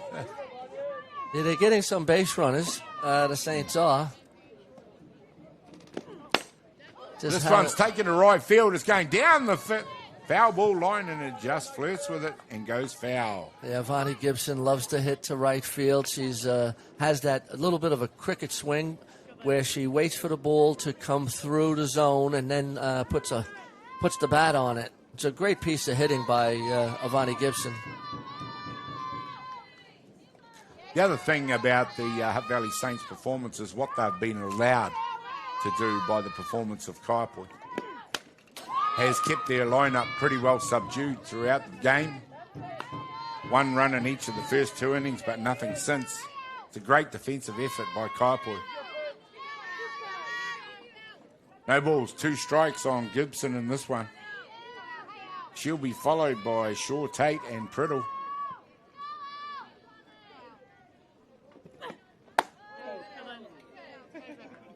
Takes evasive action on that pitch. Vonnie Gibson not willing to take one for the team. Gets out of that high rise ball. Yep. Our Spinners Valanis out there, she's always very vocal. She's always they're always the ultimate team member. Always spurring on her teammates. Yeah, what better part of the field where would you want them than right out where they are right now? Yeah, no. There's a lot of talking going on.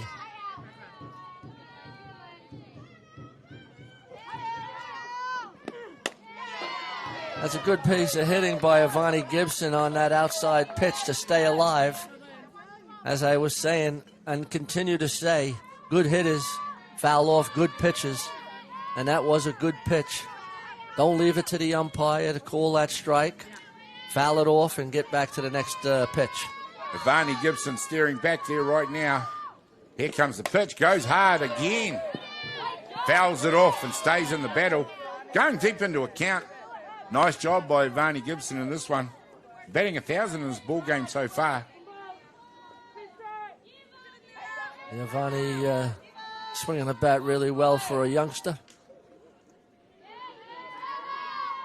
Having an excellent tournament. Showing her qualities out there as an all-round player. This time she's reached out and put one into shallow outfield, goes up to centre. Moves Matangi Haunuku on to second. Ivani Gibson safe at first. And the glimmer of a fight back from Saints right now. It's going to have to continue, however. They're going to need more hits than that. Yeah, but you don't do it in one swing, so you just go station to station. Denver will be looking to put the bat on the ball, put it in play, and then they go station to station with the next batter. And I think you're right, Joe. Ivani Gibson just showed the way. She just got the bat in the way there. Oh, this one has been hit hard by Shaw Tate. It's gone deep. It's gone 1 bounce into the fence. Here comes the runner to score. And it is another run for Hutt Valley Saints. They've done exactly what they needed to. And it is Matangi Haunuku who scores that run off the hit that Lacey Tangiano provided for her. Yeah, that was a well-hit ball to left center field. Here's the replay. Vani Gibson, it is out at third base. She got all of it there. Tate hit that one all the way to the fence. One bounce, no more than a metre inside the fence from going over for a home run. And that's what her team needed her to do. And this is the pressure that you need to be putting on with one down. We talked about what Kaiapoi haven't been allowing Hutt Valley Saints to do. Well, this is exactly what Hutt Valley Saints do well when they're allowed to do it. Swinging away, hitting the ball with regularity enables them to move runners and score runs. Now you just want to go station to station, get another run, get another batter up, move through the lineup. They're down 4 runs. Pressure, Joe, is cumulative, and that's what's building out there at the moment. And there's a nice pitch. Poppy Priddle out there, stands on the left side.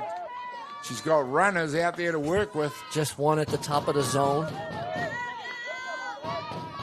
We've seen Coach Kitty Shaw several times go to squeeze plays. This one's dropped down. There's another one. Perfectly executed. And that's what we're talking about, Gary. Station to station. Runner at first and third now. Only one down. Misa Shaw Wallace is up. And that pressure just continues to build on Kaiapoi out there now. The fight back is very definitely on. 7-4. They've redressed the 2 runs. They need to continue. 3 runs is still a long way in the from the bottom of the 5th innings. But the door is beginning to open for Hutt Valley Saints.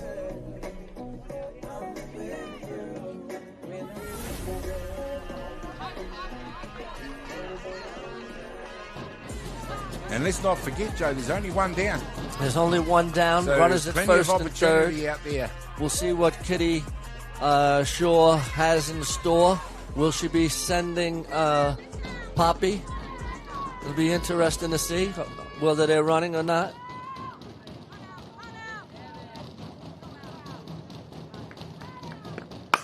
This one hit hard by Shaw Wallace. They definitely are starting to get an eye for the middle of the zone if it's left in there for them. Well, I saw Al Spinner's Villainous yesterday, and so they're starting to see what the spin looks like, the speed. 2 runs in the innings so far with Misha Shaw Wallace up to bat, only 1 down here in the bottom of the 5th. The run deficit has been cut to 3, and you can see the pressure building on Kaiapoi out there. It's something that they've been doing to Hutt Valley Saints for the last 3 innings. Yes. I'm surprised they're not sending Poppy Priddle from first base with only 1 down. Yeah, I thought with her speed she might have gone across to 2. If you need her to go from 2 to home with her speed in a tight situation, usually there's a reason for it. 2 balls, 1 strike. Hitters count here, first and third. Saints scoring 2 in the bottom of the 5th inning. We'll trust Kitty Shaw on this one as we see Shaw Wallace go hard at that one again. Doing a good job. Keeping the pitching of Spinners Villainous at bay for now.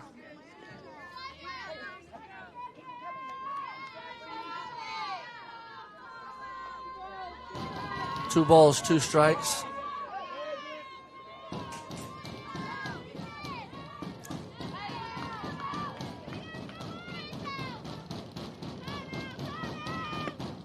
This one's hit third base. It is. He vacuums it up, holds the runner up, moves Priddle across to 2. But it is Shaw Wallace that is out at first base for the second out.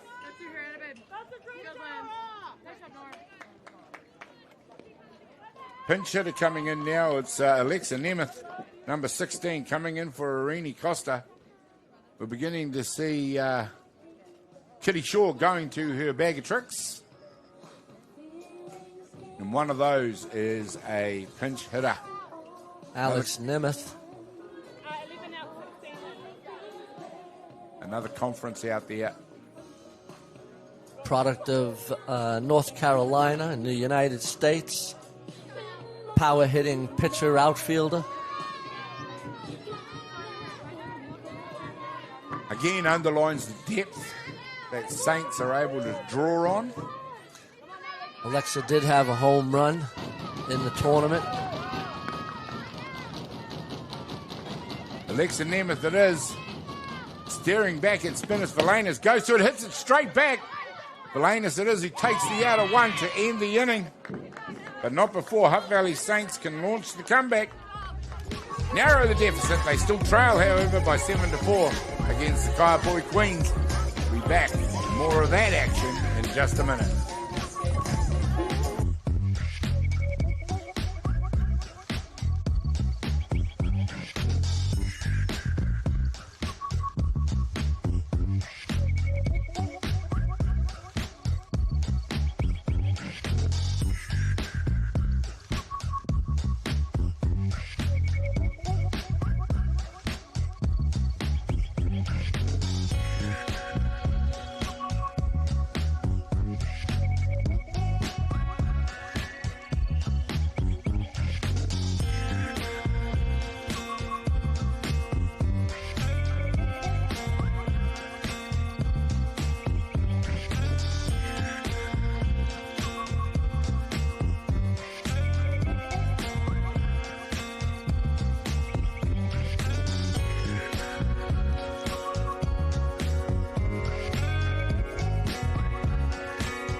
Here we go, ladies and gentlemen. Welcome back as we go into the top of the sixth innings.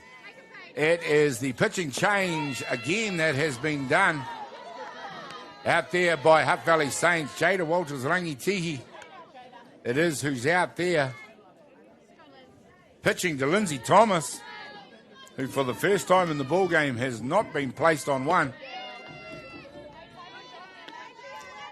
Does go to show just how dangerous Hutt Valley regard her. They are going to pitch to her.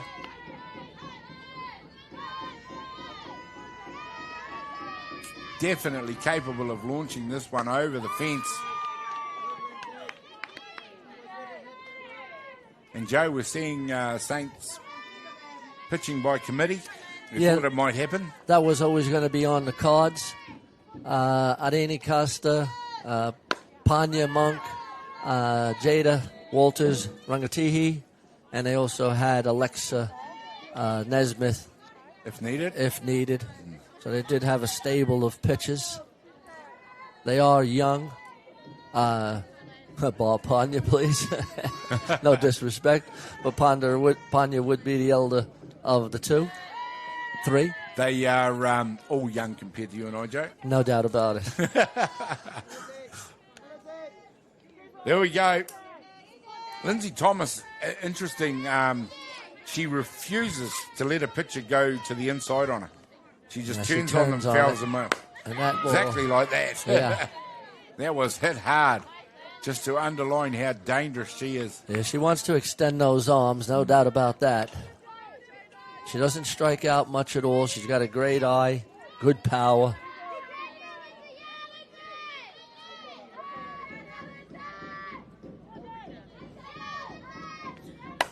This one is hit straight up the middle. And that is a fairly regulation Texas leaguer to get her out up to first base. Lindsay Thomas, safe at one. Yeah, good bringing piece to of bat hitting. Narissa McDowell.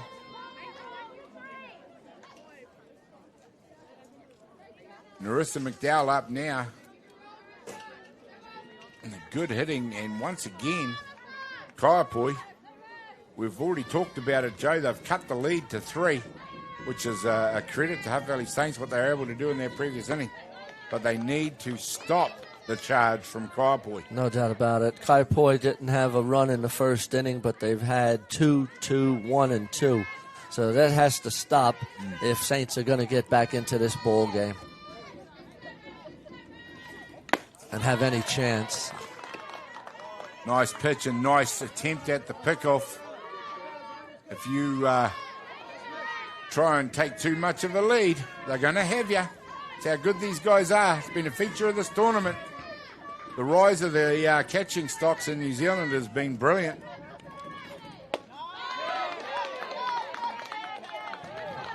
Nice pitch by Walters Rangitihi.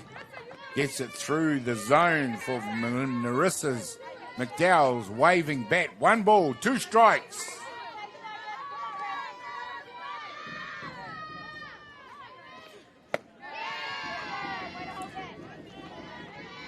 Walters Rangitihi, definitely a pitcher for the future of the game here in New Zealand.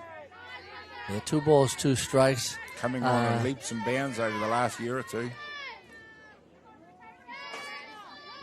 Narissa McDowell susceptible to that high pitch. That just missed the corner.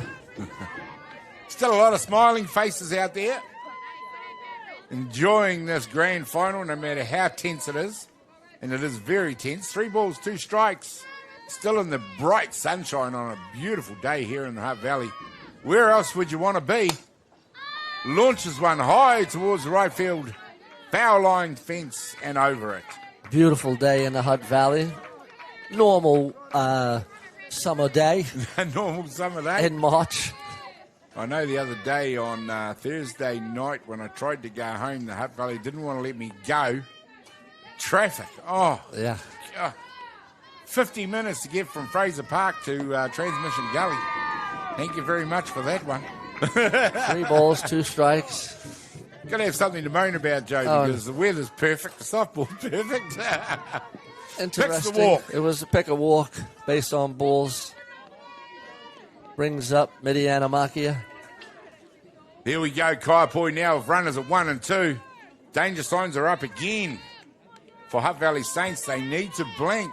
Kaiapoi in this one, if they're going to continue their own comeback. 3 runs down they are now. They've cut the deficit from 5.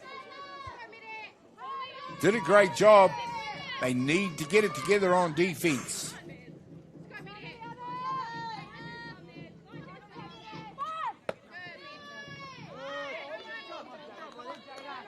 Now, Mike McDowell hasn't been hesitant to call things like squeeze plays, hit and runs, steals himself. Another aggressive coach that we've seen throughout this tournament.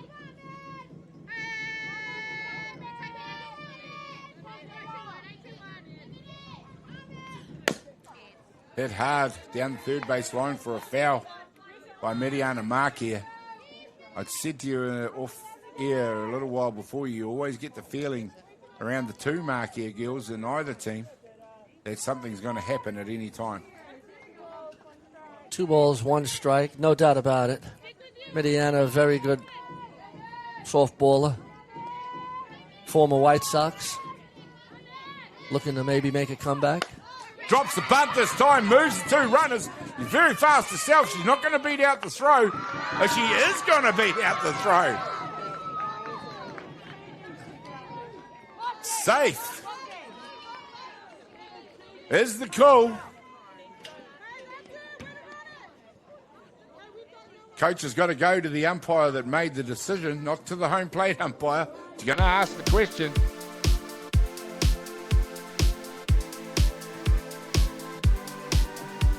You rarely see them reverse their decisions in these situations. Here you see the pickup on the slow motion. The throw is in effect. And there we go. It's a bang-bang play, bud. It's a bang-bang play, Gary. But she was out. Yeah, she was definitely out by that half a step. Well, Nicole Ogier did the job out there. She got the decision right. It was so close. You'd hate to have been the person in the position that had to call it. But credit once again goes to our Blues for just how good they are in those situations.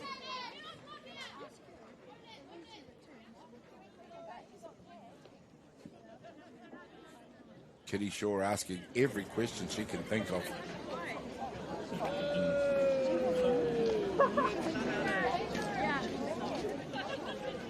And the question now is on the runner turning. The umpires have to rule on intent, not just turning.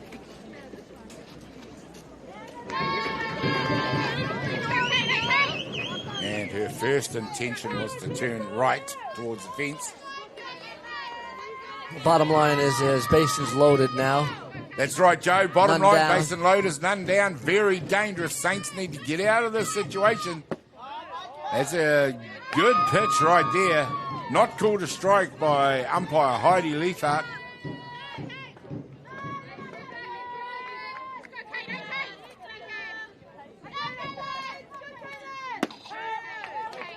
Nice inside pitch by Walters Rangitihi. Once again, though, Kaiapoi are one swing away from busting this game back open. Let's not remember they've got a load of bags out there with none down. And a swing like that would just about do it. They've got a batter in there. They're certainly capable of it. Yeah, Sil has been on base 2 times. One on that pop out between the third base and shortstop. Not calling for the ball. Mental error. Pressure. 1 ball, 2 strikes.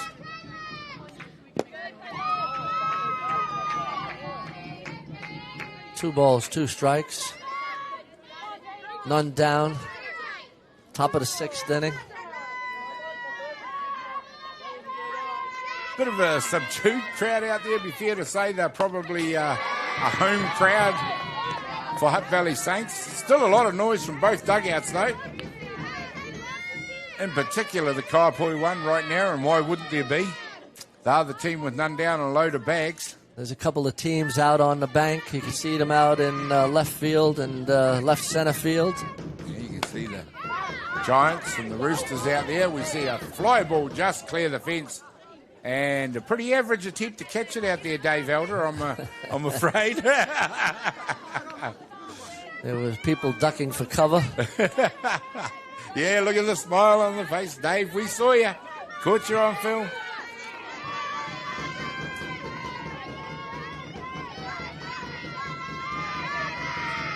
This one's hit hard. It's gone out to right field. It's going to be caught. Here comes the runner. Oh, didn't come. Didn't get the jump. A nice play by Riley Watt to hold the runner at third base on that fly ball. I thought that runner at third base would have automatically taken off there, but it's a beautiful job of getting that ball. She got it back in the air in a split second. Yeah, it brings up Heaven Sense and Loughley, who's having a game. Having a whale of a game is Samson Loughley. Almost guilty of flying under the radar when you're talking about players out there like Lindsay Thomas and Britt Vonk and Mackenzie Bailey McDowell and Narissa McDowell and Miriana Markia. And there, meanwhile, Heaven Samson Loughley is scoring RBIs and hitting the ball and running the bases.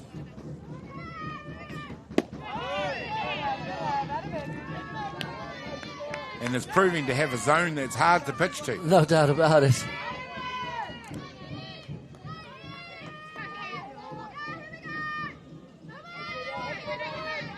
They want a ground ball out. Here we go. That one looked like a swing from the commentator's booth, and indeed, Nicole Ogier gets to make the call.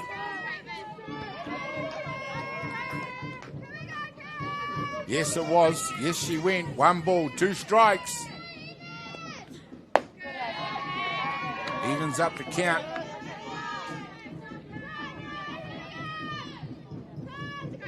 Got to keep it away from the hitting zone here. Yep, Heaven Sense and Loughley. There we go. She's headed out to third base. It's been fumbled out there. Regathered by Sanya. No, they take the automatic out. Job done by Saints. They now have 2 down. Good play by Lace Tangia now to keep the ball in front and get the force play at home. Still dangerous, but it is 2 downs.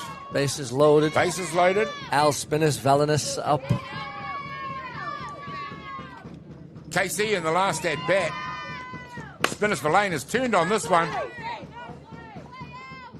Tangiano pounced on that one in foul territory. Al will want to get a base hit here. Here goes the LeBron shoes. LeBron James shoes out there, brightly coloured boots that Spinners Valinus is wearing for this ball game. And Walters Rangitihi pulls the strings on that one. Not able to get it through the zone. Still a dangerous situation for the Saints. If they can get out of this inning. This one time it's hit down the first base line.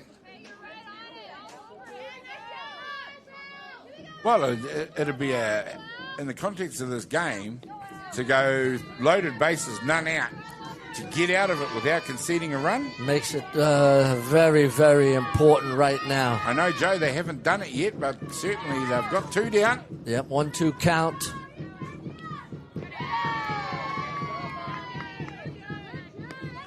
Varney Gibson just letting the runner know at third base, I know you're there.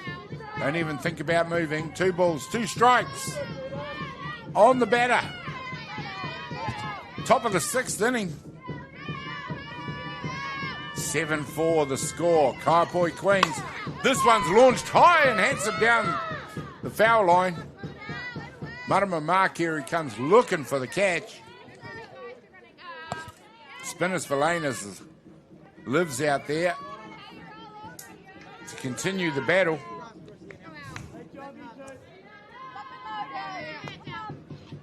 Kaiapoi, you probably would say, Joe, typical Canterbury team. No doubt. They play hard. Playing very hard, yeah. Right to the end. So what happens when you get a typical Canterbury team versus a typical Hutt Valley team? Both provinces known for not giving an inch in any contested situation. 3 balls, 2 strikes, Gary here. Bases loaded. Full count. They'll be all moving. And Versalanus, nice work out there. The out is made, and it is indeed Saints who do it. Get out of that inning. Well done to them. They needed to get out of that inning without conceding the run. They've done just that. Another nice play by Danica Fariso. We head to the bottom of the 6th, and it is Kaiapoi leading the ball game by 7-4 over Hutt Valley Saints. Great job. We'll find out what happens when we come back.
Welcome back, ladies and gentlemen, where we just had to take a quick break as we see the sign of Atiawa Tour FM. And what a wonderful contribution Atiawa Tour FM make to our sport. with their technology and expertise to the forefront. We just had to wait a second while Al Spinners Valenus changed those brightly coloured batting shoes and swapped them for a more regulation coloured set of metal cleats. As she was the batter, of course, metal cleats only allowed on the pitcher's mound when you've got artificial surface. The Saints want to get a rally going now. Riley Watt had started it in the last inning. Yeah, Riley Watt. She had a base hit. Kicked it off for them with the base hit.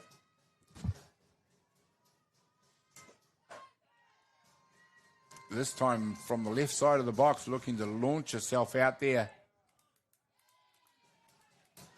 Al Spinners Valenus just asking Heidi Leithart politely, could you check on that swing, please?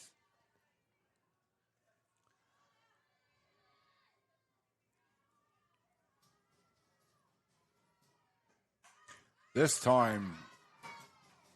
Yeah, nice play, nice thought. Yes, the third base coming in. Trying to employ the hit and run there, Joe. It's an art that's coming back into our women's softball. Yeah, I love to play the short game. Looking for the hit and run. Of course, when you start at the back of the box, you run towards the front, you're looking to slap the ball down, and you're already probably a metre or so down the track before anyone has even got a thought of fielding the ball.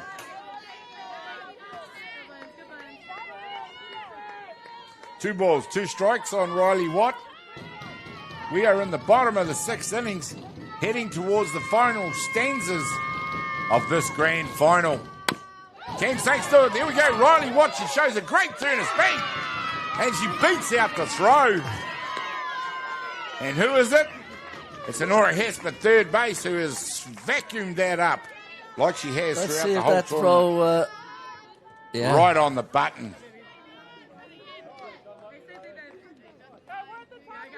Looking nice in hope. play. Looking in hope, Joe. Yeah, it was a nice hit. Good running by Riley. She gave herself every opportunity of beating that out. But Honora Hesper right on top of it. Fires it across the diamond. Marama Markia comes in. Looks back at the umpire and thought, possibly not a strike, please, ump. Heidi Leithart been very busy out there today. Bottom of the sixth inning. Markia hits one again. It's Hesper. Gets more regulation. And has been taken out. Caitlin Sill. It is who hits the turf.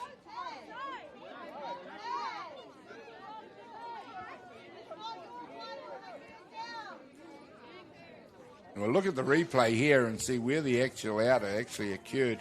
She had to leap high in the air, and she lays the glove on for the tag. Obstruction, possibly? That'll be the question. We've already seen Coach Giddings come in. Kerry Shaw over there to talk. Ask the umpires to confer.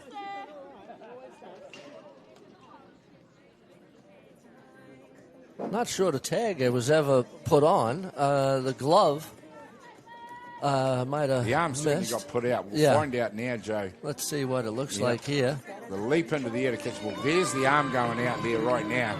She runs through the glove. I'm not sure that she actually stepped on the base, so interesting. It was definitely aggressive contact by both players. And it looks like in the end the out has been awarded after the conference. And Caitlin Sill, for Kaiapoi it was, who put the body on the line to get the job done. Possibly Joe could have gone either way. Two close plays. Up to bat now, two very close plays.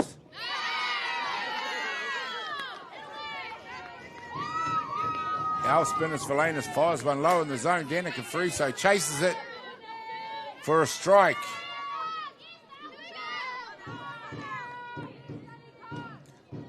And the tension in the booth just went up about 3 clicks.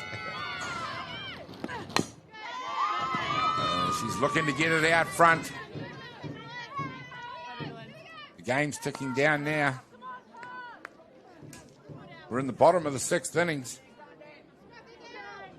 Hutt Valley Saints are still trailing by 3 runs. 7-4 is the score. It's been a heck of an old ding-dong battle. Thanks to you, Matt Jordan. I can't get that one out of my head.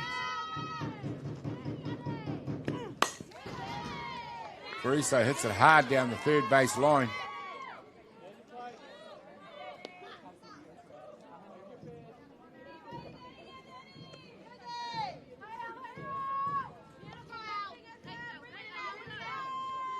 And Kaiapoi just continue to maintain here despite the best efforts of Hutt Valley Saints to try and get out from under the boot that just keeps pushing them down. Our spinners for Lane's got the job done. And in the end, it was 3 up and 3 down despite all of that drama. And it is 6 complete. Kaiapoi Queens get to have a bat as we head into the 7th innings. It is Hutt Valley Saints who only have one more attempt to try and do something about Kaiapoi in this ball game. We'll find out what happens when we come back in just a minute.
Welcome back, ladies and gentlemen. We've just had the first pitch here in the top of the 7th innings. Jada Walters Rangitihi, who had to battle hard in that last innings to stop Kaiapoi from scoring a run. They did that, Joe, after they had a load of bags and none down. That was a tremendous effort. Oh, way to go to get that out of there. But it's... Nora Hesperas and it's Ivani Gibson that grabs that pop fly out of the air for the first out. And the same equation exists even though it's the 7th inning. They still want to hold Kaiapoi down to no runs. They need to get Kaiapoi out of there, exactly and right. then just go station to station. They got the meat of the lineup coming up. As long as they can hold Kaiapoi down. They got Lace Tangiana, Ivani Gibson, and Denver Shore Tate in that inning, the bottom of the 7th. But before that even occurs, they'll need to get Kaiapoi out. And they got Britt Vonk, who's been tonking the ball today, in there. She has been hitting up a storm with the ball all day in this grand final and indeed throughout the tournament. She has been absolutely sensational. Has Britt Vonk. And it is a dangerous lineup to give the top of the innings to, but they've had to do it, even though Nora Hess, also a good batter, was the first out. With one down, it takes them to the top. Vonk, Bailey McDowell, Thomas McDowell, and Markier.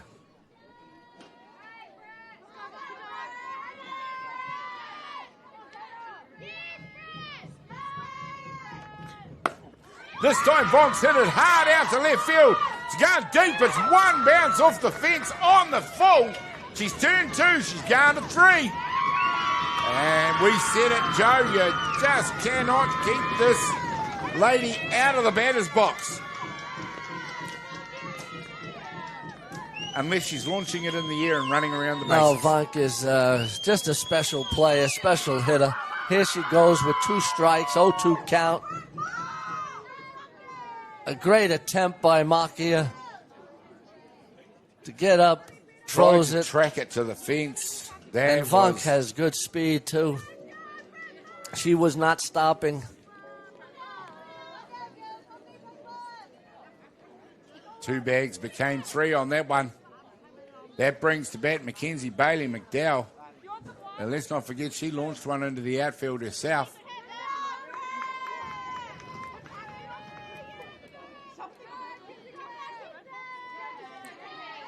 And straight away, after 1 down, the red lights go up again for Hutt Valley Saints. Yeah, they got to play the infield in. They can't give up another run. 3-run down already. Needing to score 4 to win the ball game. Minimum. That does not count the fact that Kaiapoi may score more runs right here. Yeah. And 1 down. With the runner at 3 and the batters that are to come, including the one in the box right now, who would bet against it?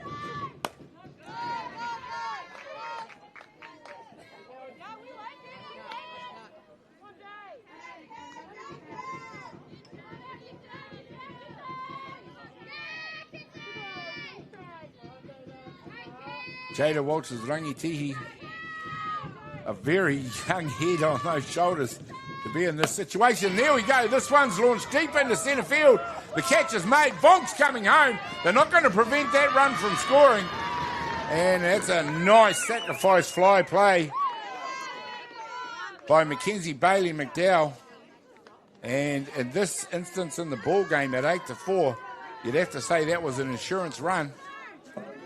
No doubt. That was an important run.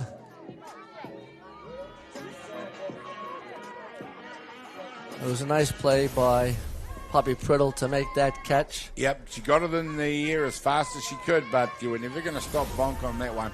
Not from that far out.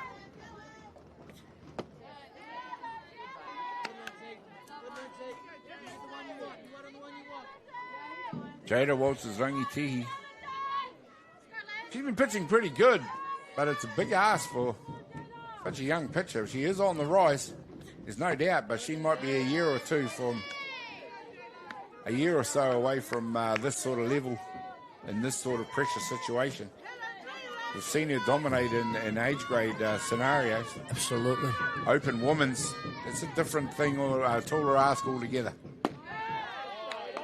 Doing very well out there, though. Nice pitch. Pitches on that outside corner.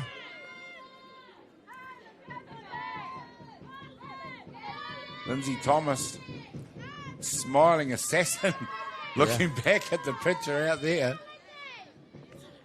There we go. She's taking this one to right field. That's going to go deep. What a catch by Riley Watt out there. Oh, fantastic catch by Riley Watt. One-handed running backwards. She takes the catch. The runner scored. We want to see that one again. Don't deny us. That's the highlight reel right there. Riley Watt. That's a superb hit. There we go. Takes the running one-hander. Beautiful job out there. Anyway, 1 run did score, 8-4. We're coming up to the bottom of the 7th. Hopefully, for Saints' sake, that they can make something happen in this one. We'll find out what's going to happen when we come back.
Welcome back, ladies and gentlemen. There you go. After 4 days of competition, it comes down to the bottom of the 7th inning.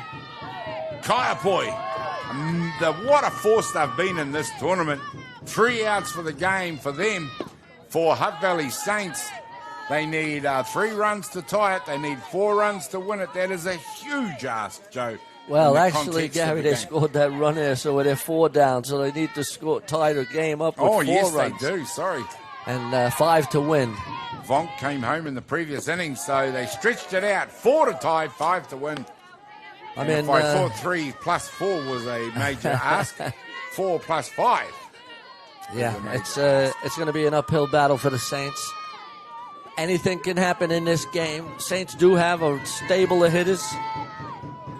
They've proven they can score runs. They sure do, but this Kaiapoi team have been the class of the whole tournament all the way through. And it starts with the lead-off batter. 3 balls, no strikes is a good start for her. She's got to get herself on base. Absolutely essential. They need to move those runners, and they need to preserve those outs to do it. There's no sacrificing that's going to do the job here. No, they can't risk giving up outs now. Now it's about scoring runs.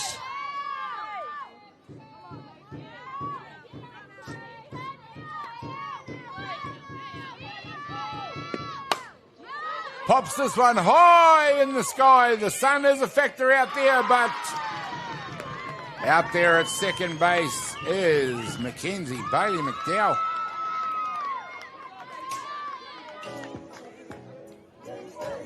Number 7.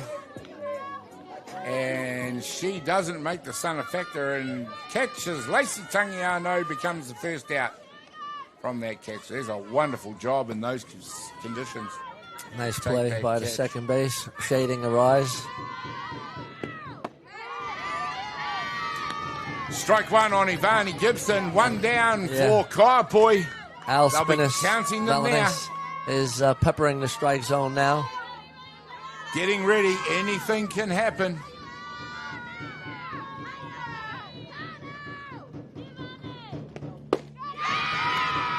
Fires that one. Venom in that pitch down the outside tram line. Swung hard by Ivani Gibson for a strike.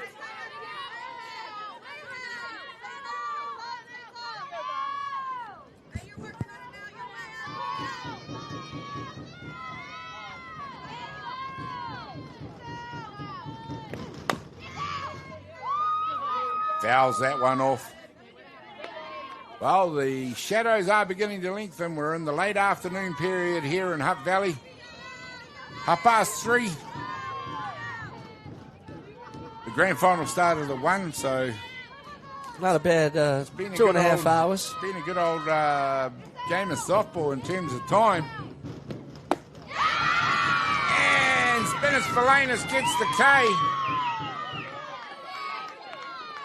Al Spinners Falanis looking formidable out there on the hill. Bringing to bat Denver Shaw Tate. And Spinners Falanis. You let them get their confidence like that, and definitely a pitcher that pitches at her best, defending a lead with confidence. No doubt about it. I mean, with an 8-4 lead and 2 down, no reason why you don't attack the strike zone.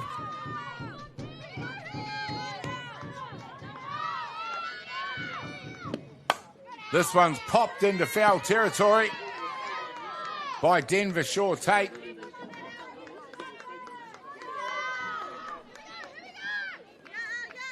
Two strikes on Shaw Tate now, no balls, so it could end with any one of these pitches. You got to ask the question, are we about to see this year's National Club champion?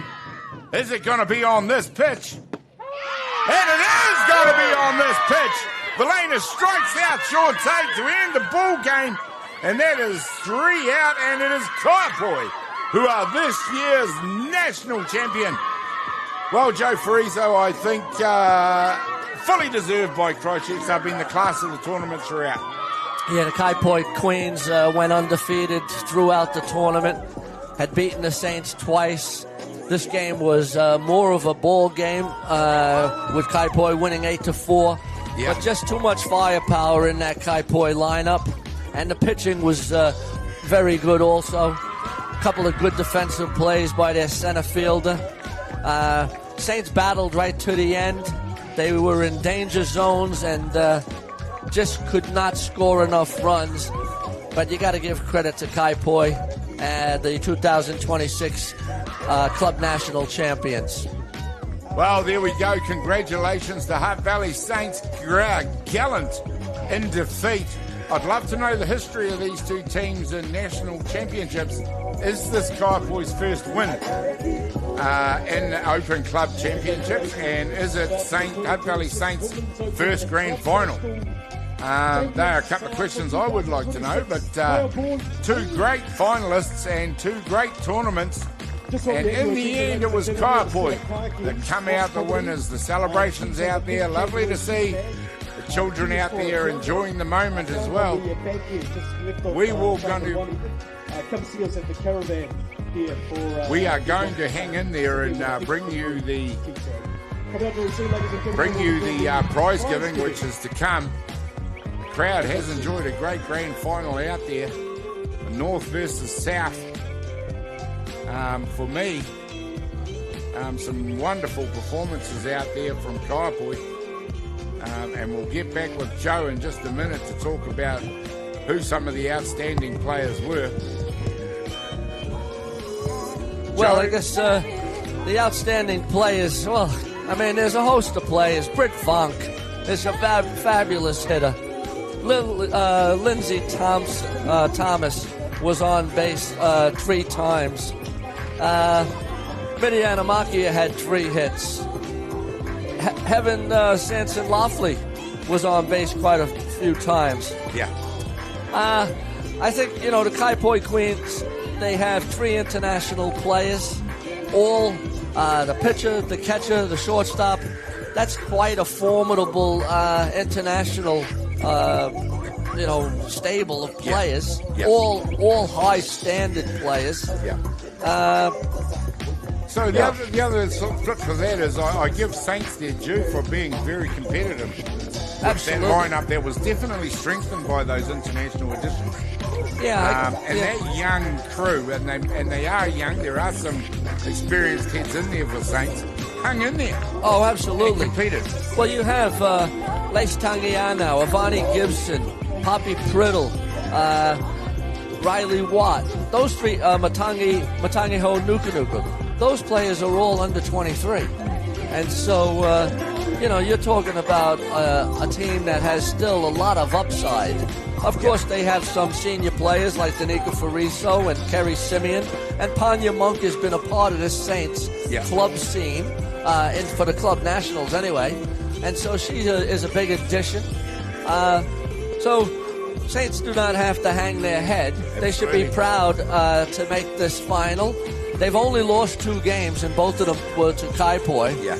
And so, I think they are deserved finalists. Yeah. And Kaiapoi are the deserved finalist winners. Well, there you go, ladies and gentlemen. They're going to set up for the prize giving. We are going to bring that to you, but we will take a quick break right here and come back to you with the prize giving very shortly.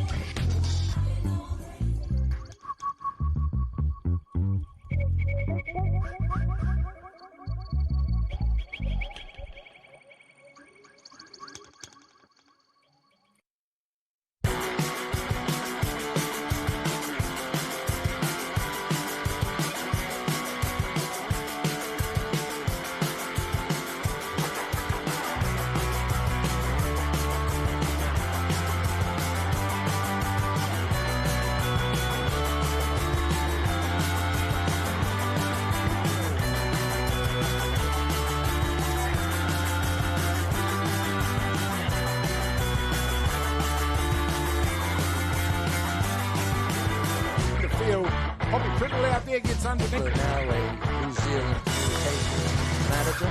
Oh, there's a hit by Mackenzie Gijar's good. And maybe we need to do something about not hiding the park behind. And that's it. This one through the middle though, and it is hit hard, and it is a left fielder. Here we go, it's Lady McDowell again. This time Fraser gets it out to third base. She's leaving it out. The throw goes across the diamond. This one's out front. It gets popped into right field. They're coming from everywhere to get it. They're up. This time that's a base hit. He's hit it straight through second base. The runner's coming through. Nuku scores.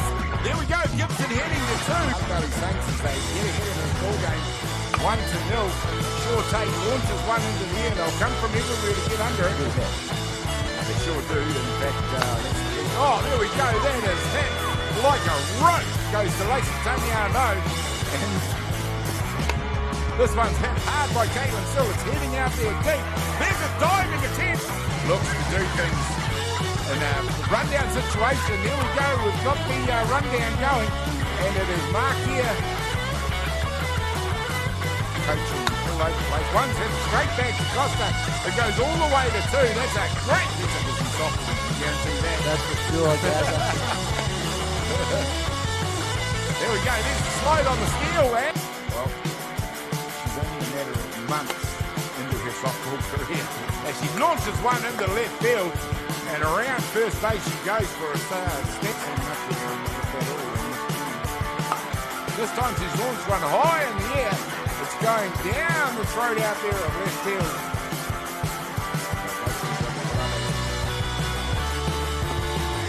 This time the steal from three is on.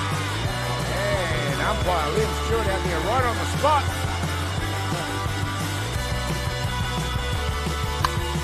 He's hit it straight to Bonk at shortstop.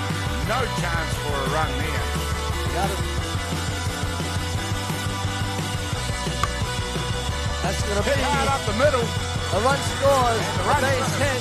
Even up the ball gut time. Here we go. This one's hit straight back to the pitcher. McDowell fields it and defused. This one's gone to right field. It's gone very shallow. It finds the grass out there. Bonks in motion. She's moved the runners around. She's hit one hard at shortstop. That's a great pickup by Fraser. And to catch us all up, it is Marama Mark here who hits it straight up the middle. Here it comes into her own place. And it is the bat. Couldn't do it right here. There's one, a high fly ball out to right field. Second base gets under it, can't take it. One's going to come in. Markia's coming round. She goes back. Samson Loughlin hits one. It's another one of those fly balls. There's a drive. Drive up the middle. And then Kaiapoi from going to one of the areas. Here's one out to shortstop. Here comes the throw. It's not controlled. Oh, this one's sure that you get fun. Oh, that's but for Kaiapoi, they'll be looking to get run. I'd be interested to know if there's a strikeout. We talked about Mackenzie Bailey McDowell. This time it's in the zone. And it's hit through first base by Riley Watts. It's a nice at-bat. Yeah. But number 5, Caitlin Sill. Back now, there's another moonshot. And it is Lace Taniano and Danica Fariso. You will need to hit the true zone. Hit straight back up the middle. It has gone through Fariso. We see Samson Loughlin come around. As you know the pressure that they're under out there. There's a hit by Bonk to right field. And she is hanging. Well, there we go. Fariso drops the bunt.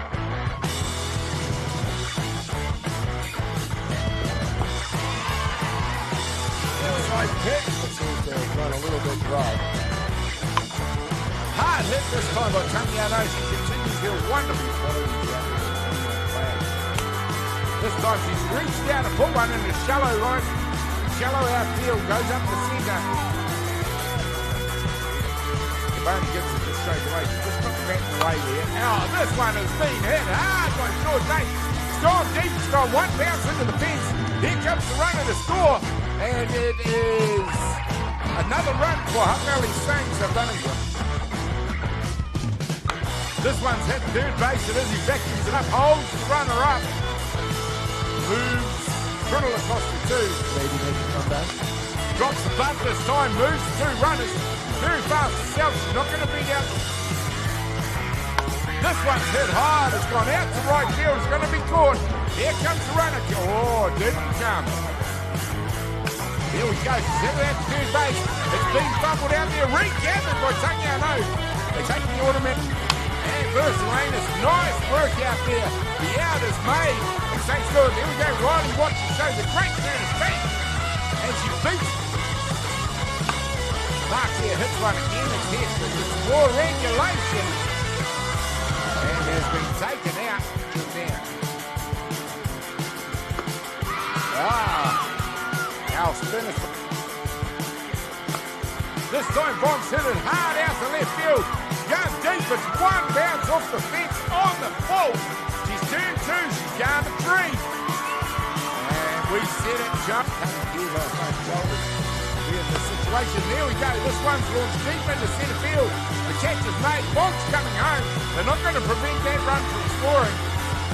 Thomas smiling assessment. Picture out there. There we go. She's taking this one to right field. That's going to go deep. What a catch by Riley White out there. Pops this one high in the sky. The sun is a factor out there, but Gospel is giving time. And is it going to be on this pitch? And it is going to be on this pitch. Belena strikes out short take to end the ball game. And that is...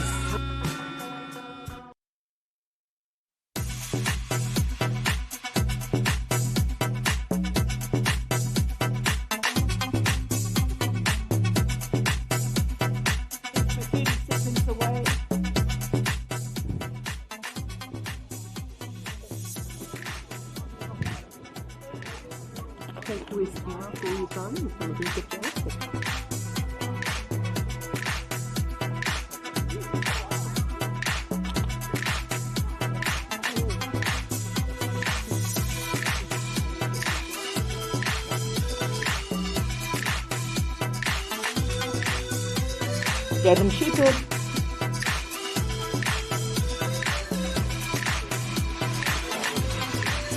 Okay, we'll get this underway. Welcome to the 2026 Softball New Zealand Poiuka Aotearoa Women's Club Nationals prize giving. Welcome everyone to this ceremony. It's been a wonderful past 4 days. I'd like to quickly introduce the officials that we have. To my left is Lynn Lockhart, Lauren Parker and Lynette Leith-Hart, and Gavin Shepherd will be joining us in a moment.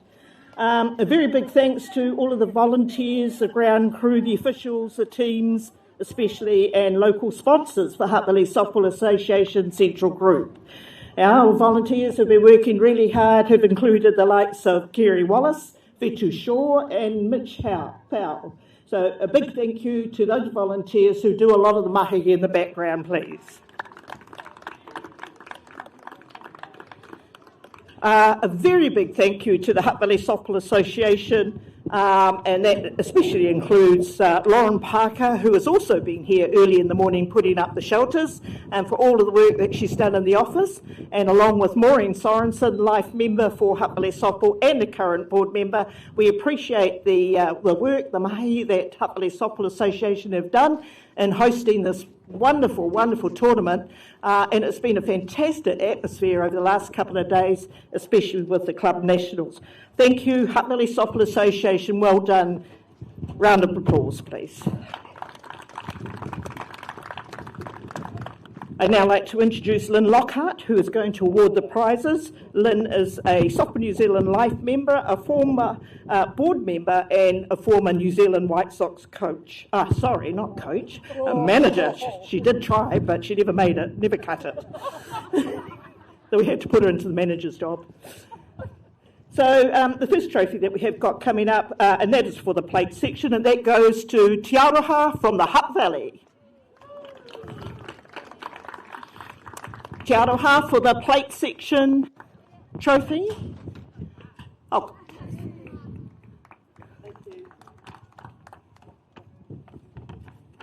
Thanks, Kate.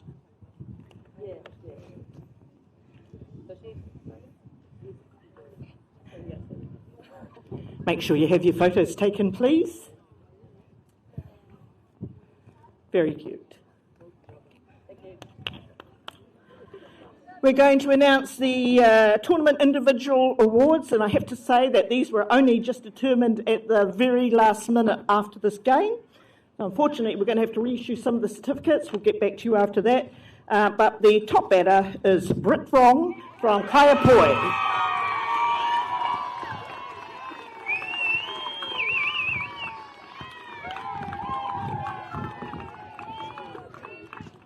With a hitting average of .635, and I think she may have batted 3 from 4 in the final.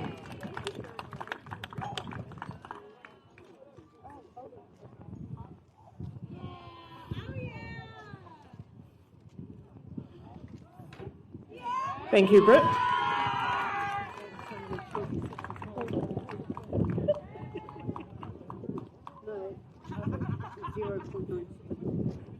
And the top pitcher for this tournament goes to Pania Monk from Saints.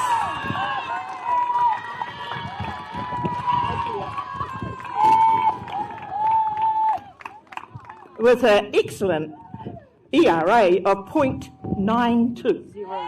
0.902. Well done, Pania. Here she comes with her tamariki. Another cute photo.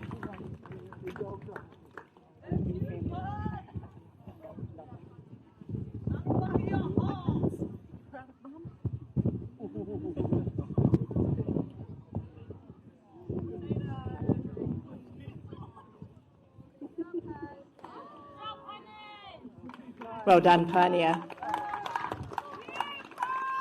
And the tournament MVP, Britt Vrong, Kaiapoi.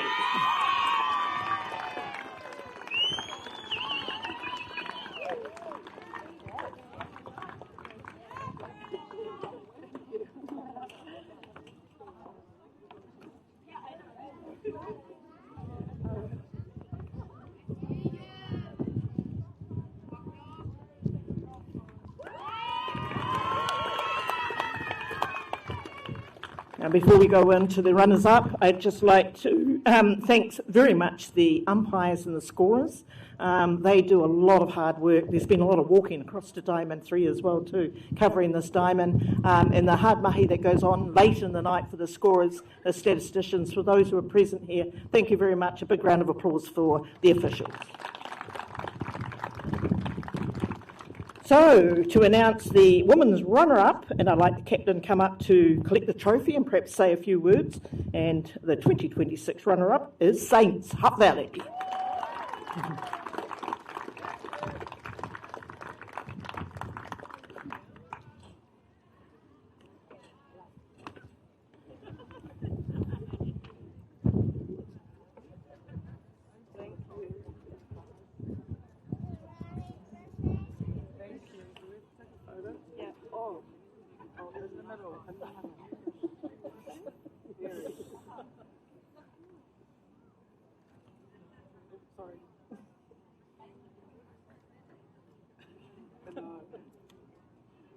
And before I hand over the microphone, I'd just like to say I'm particularly proud of our local team, Saints.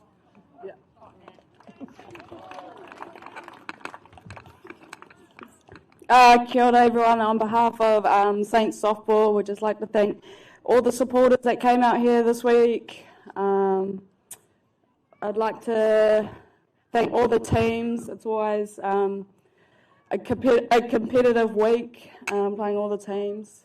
A special mention to Giants all the way from Brisbane. Thank you for coming. To all the officials, this tournament wouldn't have been possible without you. And to Kaiapoi, damn it. Gathered 2 hours, but you guys fully deserve it. You guys went all out. Congratulations. And to our Saints girls, thank you. It's been nice playing for you guys, and thank you to our coaches, Kev, Dave and Kitty, and thanks for everyone for turning up today.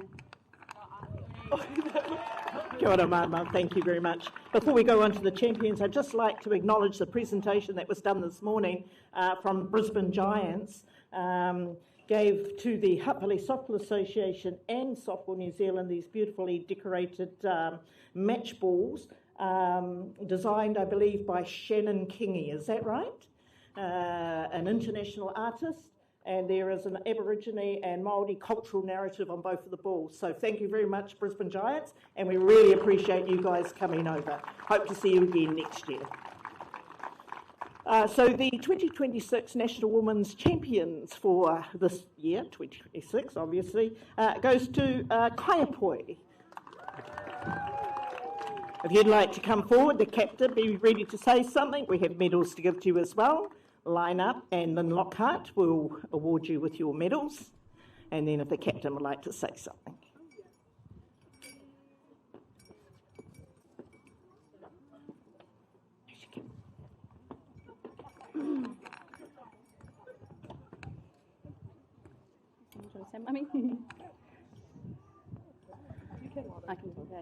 Kia ora, everyone.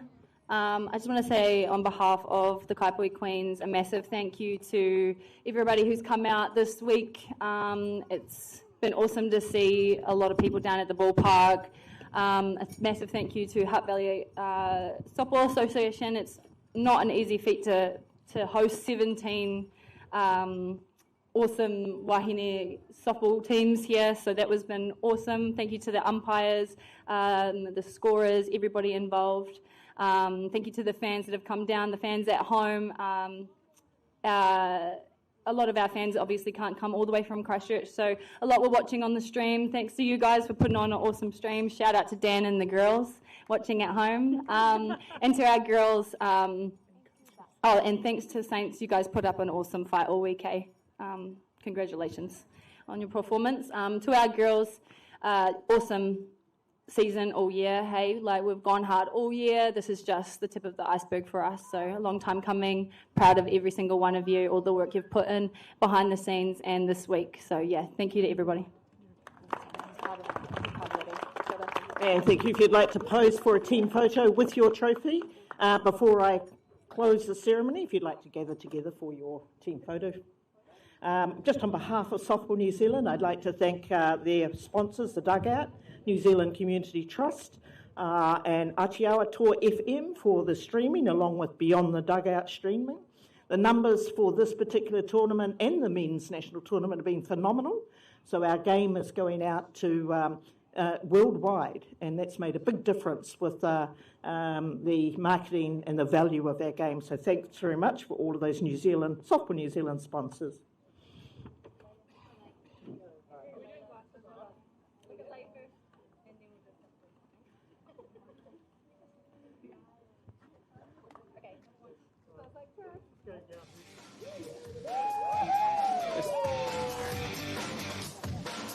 I like the little fella on the front. Thank you very much, everybody. Safe travels home. We appreciate you. We appreciate all the volunteers, coaches, managers. Thank you very much. Hope to see you back in the Valley again soon.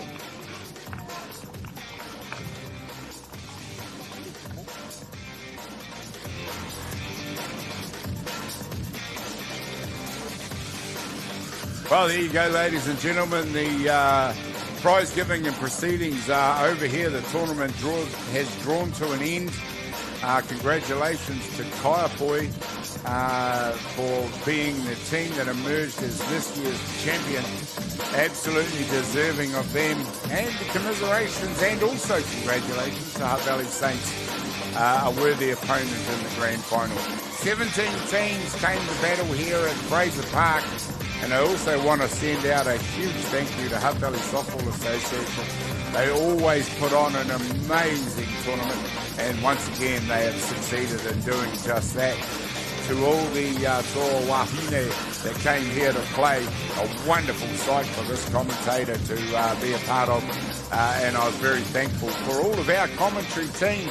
And there's too many of these to name because we had 2 full crews working not only here at Fraser Park but also up at Rosedale Park in North Harbour.